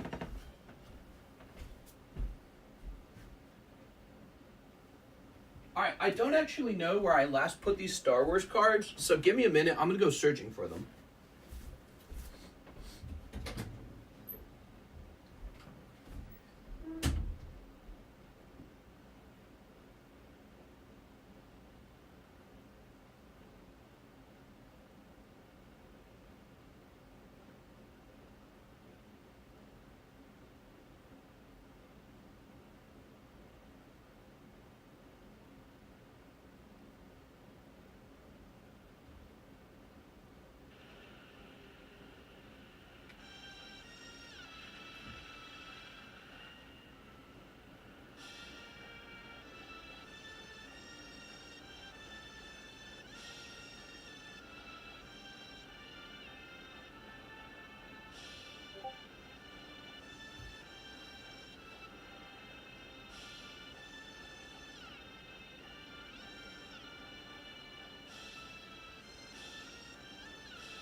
I got it. And you know what's crazy? This is coming out of a sealed case of Star Wars Galaxy 1. I almost felt bad opening it. I don't know how many sealed cases of Star Wars Galaxy 1 are left in the planet, in the galaxy. All right. Toss this over there. Toss that over there as well. Here you are, the last pack. Now, I need to remove these.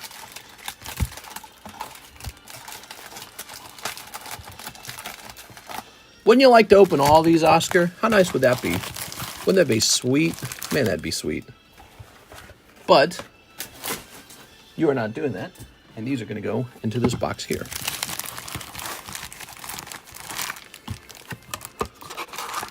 There you go. Because that's easier to keep track of. Okay. Here we go. Sorry about that, guys. Sometimes we got to restock. Oh, and I still didn't get more sleeves. I'm so dumb. Maybe after Neuralink, we'll be godlike. There we go. How about all the, pretty much all the Democrats hate anything Elon Musk is involved in now. He's like a bad guy to them now. There we go. Snipping this. All right. That's another thing. It's a pattern you notice. Elon Musk, he was a genius. Now he's a bad guy. And I remember not that long ago when people talked, and nobody really talked about him in such a political way. He was, Elon Musk, you got to save the world. He's so smart. Look at these electric cars. Oh, my God. Spaceships, blah, blah, blah. He got really political, though, to be fair. That guy got super political. All right, ready? Neuralink's super cool, though. Don't you guys want Neuralink? I want Neuralink. Oh, my God. Damn. That's the sexy Job of the Butt card. Oh, yeah. Look at that. Oh, man. Any big hits tonight? Any big hits? 2 big hits. Tammy and Sarah. They're the biggest hits in the channel. And Mr. Ernett here. Ernett's going deep, dude. This stream brought to you by Ernett. Look at that Vader. Isn't he nice? But he's not a chase card in this set. He's just a good-looking common. The chase card is going to be the holographic Darth Vader, if you can pull it. Okay. Neuralink probably scares a lot of like Christians who are like, oh no, it's 666, Mark of the Beast. They're going to mind control you any second. But I get it, actually. Those might be legit concerns for the first time if everyone had a chip implanted. There we go. All right. Ooh.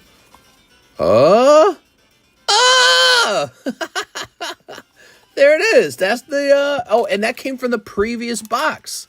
So the previous box is over, and the next box could have it too. Wow, dude. That's so cool. Oscar, I'll put this in a top loader for you. Be sure to grade it. Wow, he's freaking cool, man. Do you guys see this? Wow. That is so cool. Yeah, people used to open up whole boxes of these when we first added them to the menu because they were so neat. And they just kind of fell off into obscurity. But we're opening a little bit tonight. Have Paradise Dragona. I believe I'm down to some. All I've got left is like a half box of it. That's all we got left. And then we're sold out. And here's this fun little guy again. Wow, wow, wow. I think somebody in the room might be getting me a little allergic reaction more recently. Did you guys notice that? Like, look at this, huh? We'll figure that out. All right. Maybe it's just wintertime and my skin's irritated. All right. Ooh. Oscar Renteria. With an O. You'd be up here. Wow, wow, wow.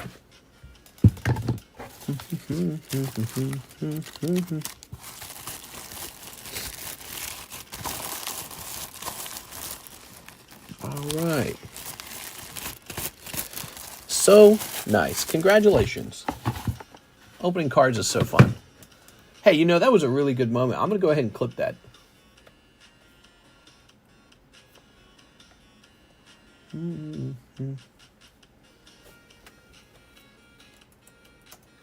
Let's see. Oops.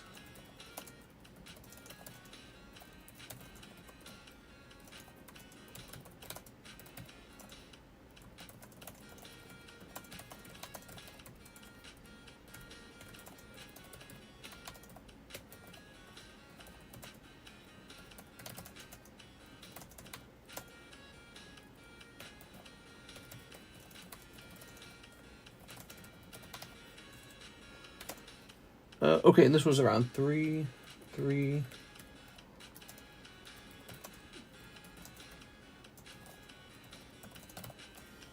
Okay. Whew. Let's see what we have next. So Joseph Smith wants 4 Holo Shuffles. You got it. Joseph Smith. That's the next order. 1, 2, 3, 4. Oh, no, I just did that wrong. Hold on, wait, I can reverse that. So, yeah, so it's supposed to be 1, 2, 3. There we go. And then you're actually supposed to get this 1, 2, 3, 4, like that. Ta-da! I went too far is what I had done. And it wouldn't have mattered. The hit was in the middle. Nice. 2 live. And let's see, that means we restock this. 1, 2, 3, 4. 5, 6, 7, 8. That's restocked. 2 live customs for our friend Joseph Smith. Good luck, Joseph. 1 live custom. 2 live custom. 2 cold live customs. Whoa, look at these live customs. They're due for a restock. Whoa. Whenever we restock the live customs like that, a whole bunch of slabs get snapped up from the table. Let me turn this back on. Shinobi, Cadillacs and Dinosaurs. Altered Beast. Wait, turn that on. Oh, I bet it sucks. Ninja Turtles. Oh my gosh, turn on the Ninja Turtles one. Oh, it doesn't sound good at all, though. Top 100 Mario songs of all time. I'll just play that for now. Nah, that sounds annoying as F. I'm tired. I think I'm tired of Mario. I think I'm genuinely tired. Here's all Smash Brother Mega Man songs. Let's turn that on. Nah, it's kind of too noisy. 1 hour atmospheric Metroid music. Let's try that. Okay, this one's good. So Joshua Ramos says, 1 Akashi, 1 Azure Lane, 1 Japanese OP-8. I have a bag. Okay, let's get all these things real fast. What are the other? Azure Lane. This is probably Azure right here. And a Akashi. Okay, Joshua Ramos. Sounds like Ramstein. Did I miss the opening? I just got back. Not yet, not yet. We haven't even started it. There were a couple other guys who had placed an order. Oops. All right. Here are these. Here's a holo. Here's a holo. And here's a holo. The Holo Shuffles have been unusually popular. I've noticed. All right, Joshua Ramos. Nothing crazy sniped out of those 3 packs. In theory, all 3 of those packs could have been the #1 chase pull in those sets. How crazy would that have been? But the odds of that are astronomically small. I mean, the odds are hard enough to get a chase pull out of 1 pack from any of those sets. Okay. And now it's Ernet's turn. Good. 2 boxes of Eevee Heroes. He is hoping for the VMAX Alt Art to pop out. Okay, good luck. I will add this to your outgoing shipment. Whoa, we had a busy night, man. We did not even crack 100 viewers. And we had a busy night the whole way from beginning to end. And I think we got a 4-hour streaming too, didn't we? 3.5 hours right now. We're at 3.5 hours. We're basically about there. We did a whole stream today. Of course, we know why the views are so low. I started at 2 a.m. that really affects viewership. The other thing, we are missing the new popular Pokemon set. We do not have it. It has not arrived for us, and a lot of card shops have it. So this is affecting our views as well, I'm sure. So those two reasons. But it's nice of you guys to chilly-willy out with me, and we are opening some other fun stuff. All right. And we have had one really good pull. Tammy got a great pull tonight. She was going deep. There we go.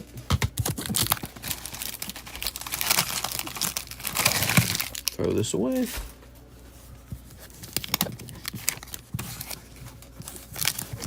And throw this away. All right, here goes. You gotta be crapping me, dude. This is definitely a clip now. The Sylveon Altart VMAX is pulled? Bro, that's crazy. Wow, that is nuts. You had such a good round. He's happy. He says, let's go. Yeah, well, you're doing way better than normal. That is not the normal pull rate. You are getting all kinds of goodies right now. Okay, cold. Eevee Heroes is so fun. Okay, we're just going to bust through the rest of this. Still up, still alive. Here we are. Why does it feel like it's always the first pack? Because it's rigged. He rigs it. He puts the good cards in there. They are. Oh, just see how that pack tried to jump away and I stopped it with my knuckles. Okay. Oh. So Raichu. Mr. looks like Tony Soprano. Bada bing, bada boom. I don't. What are you talking about? I look like a Midwestern chubby guy who opens cards for a living. I look exactly like that. I have the exact look of a chubby Midwestern guy who opens cards all day long. Oops. Jolteon. Bada bing, bada boom. That's it. I'm going to have to liquidate more of my cards and buy more Galaxy Gas. Okay.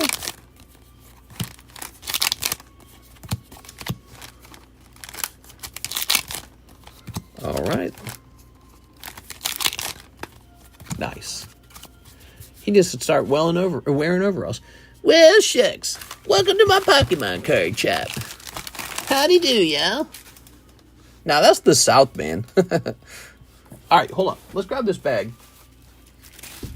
Oh, that's Aaron. Ugh, Mr. Ernett. Ernett, you're pretty new, dude. How you liking this pull rate, Mr. Ernett? Huh? And this as well. Wow, just from opening Eevee Heroes, guys. What a great set. All right, last try. Must have been payday for you, huh? Some people like to come in on Friday and just wreck me. Just say, give me everything you got. Everything on the menu. All right, all right, all right. Solid hits. Yeah, those are valuable, man. Oops. I wish it was payday. Oh, man, nothing's better than payday. And nothing's worse than the day after payday when you go back to work. Or when your bank account's back down to empty. I remember working at Target. That was my first job. And I'd get like a paycheck and be like $600 for 2 weeks.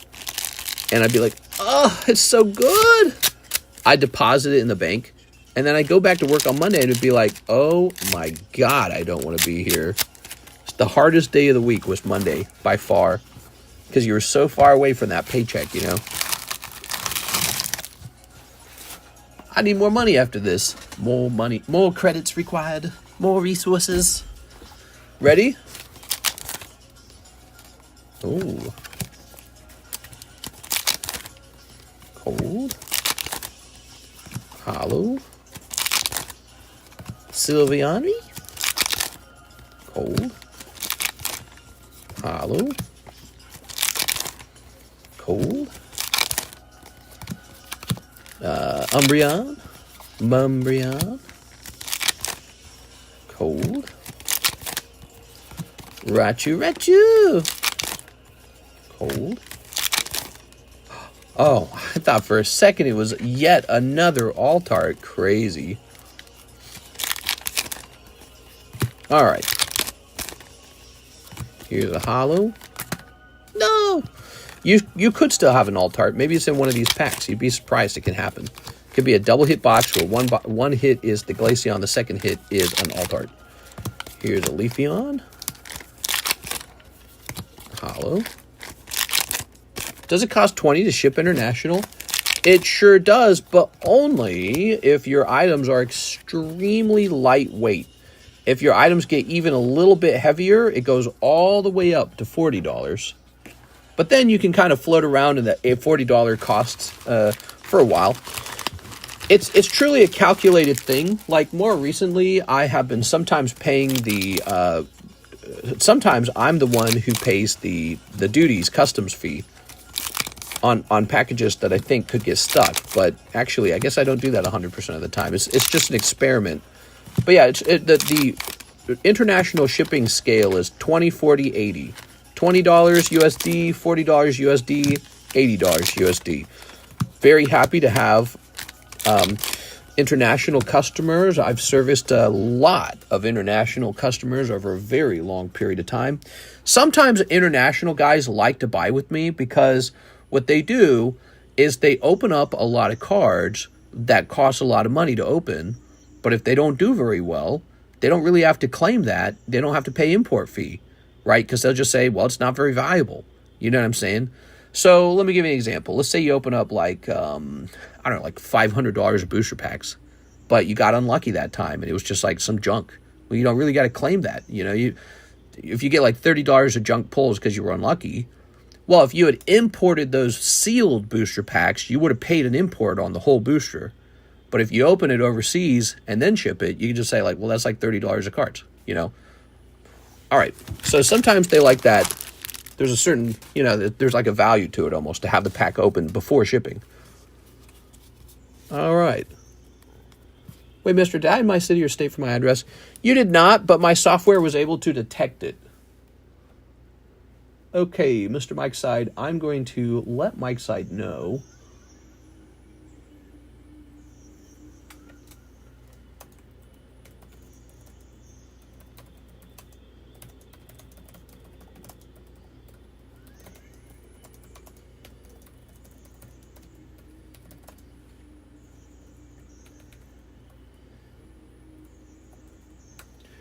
There we go. Okay. Wow, what a great round for you, man. That was a really good round. Where's your shipping bag now? Here it is. All right. Yeah, I like shipping international. It's a little bit of a challenge. I like challenges. The challenge isn't really that complicated. It's just like, can I get it done? Can I do it nice and fast? Can I make it nice and clean? And can I get you to pay less money on like import fees? All that kind of stuff's fun for me. All right. There we go. So. Dang, I step away for a second and miss some cool stuff. You really do. In a stream like this, you really do.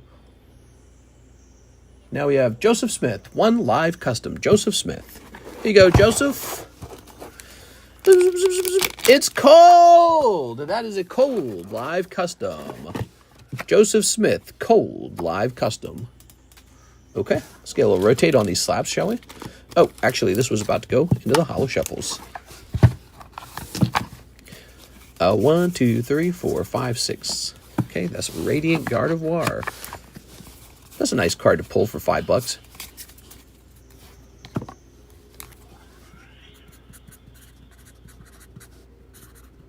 Gardevoir 10. I watched a TikTok where an interviewer walks up to a guy at like a Collecticon and he says, "What's the sexiest Pokemon?" And this dude answers, "Oh, well, you know," he laughs nervously and he says, "Oh, I guess Gardevoir." And then after he says that, this guy turns dark red, like instantly, like his whole face just completely swaps color. I was like, I know what you've been looking at. What the fuck? He was so embarrassed, like dead, dude. It was really funny watching it. Okay, this goes here. Okay. Now, what's next? I think we're out of orders. I think we're finally done. So, what an eventful night. Let's go ahead. By the way, we do have Terrestrial Festival. This is a box break where you're buying a custom booster pack for $15. You have a 1 in 7 odds to pull a whole box of Terrestrial Festival out of our custom booster packs. It's a break list. And your odds are 1 in 7. There's 7 spots. It's $15 a spot. It's 3 out of 7 filled, the last round filled. So if you just want a chance at a terrestrial box, you can do that. And when they arrive, you'll have one ready to go with your name on it. Now, let's give away the rest of this. Are you ready? Everyone pick a number between 1 and 20 real fast. The torture die is coming back out. Not the torture die. The creature. And Larry. Moody Joe says 6. Can we get 6? Nope. Bear in the Woods, Laker fan, John Paul. All right, let's try now. We got a 1. Nobody guessed 1. Oh, you guys don't have faith in the number 1, huh? Okay. There's a 4. All right, somebody does have a 4. Thomas Hogue twice. Thomas Hogue, we're going to say 7 and 12. 13 going to be Alexis. We got to get Alexis on here. 14. Okay, you ready? 1 again. 1 rolled twice. Nobody picked 1, huh? There's 13. Nobody picked 13. Oh, it says J-Dog has 14. Sorry, J-Dog, you were the last number to pop on that line, so I can't give it to you because I think you might have added it in that because it just rolled that number. But we are going to put Mr. Ernett on. He's been a busy boy tonight. Here's Tammy and Sarah. They get spot number 15 for free. They can share it. And here's number 14. Who's got 14? Tonka Tootsie, you would have it, but you're not allowed 2 guesses. It's against the rules. That is number 9. Number 9. Who's got 9? Aogi's got it. Aogi. Ayo. I think you're Alex Garcia. Number 17 is 5. So number 5 is going to be Laker fan again. Number 18. Rolling 9. Did anyone... So Tonka Tootsie also guessed 9 after you. I guess we're going to give Tonka Tootsie a spot. Tootsie. Because that was their first guess. And number 14, we already handed 14 out once, right? No, I remember. We could not give it to Tonka Tootsie before. So nobody else is calling out numbers, so I can just pick people for fun. So let's let 19 be... Who shall 19 be? Who else was busy tonight? Here, let's just give Sarah her own spot. So Tammy's got a spot, Sarah's got a spot. And number 20 is... Who was super busy tonight? Wasn't anyone super... You know, Alex Garcia, I think he said he's brand new, right? Let's just give him a spot. Oh, wait, you already got a spot, right, Alex? No, it's too late. You got 2 spots now. Okay. Oh, to our new mod. We'll remember that for next time. He'll get another try. All right, here goes. Ready? So it's 1 and 20, and we got all the numbers filled out. Number 3. Onetic? Onetic gets it. I have no clue who Onetic is. We're going to say giveaway, which was produced on 12/24. All right, there it is, Mr. Onetic. Ta-da! Dang. Yeah, I know some of you guys were on the list twice. And you're like, this is it. This is my day. tough to get those free slabs, but we hand them out so frequently. If you just keep playing, you'll get one. Yay, new mod. Hathim, yay, new mod. All right, guys, that's the end of the stream. I had a nice time with you all. It's 6 a.m. in the morning, and I am going to go hop off and, I don't know, watch TV. What do I do after the stream? You know, I do unwind for a minute. I got to eat. I'm starving, actually. I don't know what I want to eat, though. I reset my address correct this time. Uh-oh. What do you mean correct? Oh, we already got it. Yeah, my software detected the correct address then. I had a lot of fun with you guys. Hopefully, Eevee, the Terra Festival shows up on Saturday. If it does not, I will be devastated. And we will just be a very bad card shop, and you'll have to forgive me. I think what I have to do is I always have to find someone faster than the last guy. So I think that's the job of a card shop, is actually just sourcing suppliers. That's it. All day long. Because if you have the best product at the lowest price arriving faster than anyone else, you win. And if your product arrives slower and it was more expensive, or it's not what the people wanted, and it doesn't have the hits in it, you know, because you didn't get like sealed cases or something, then you suck. So that's what it is. I think being a card shop actually just comes down to supply. That's it. It's not really the demand side. It's the supply side is where all the problems are. Have you tried Bai? I'm going to try Bai. All right, guys. Have a very nice night. Thank you for being so nice to me. I'll see you tomorrow for Saturday.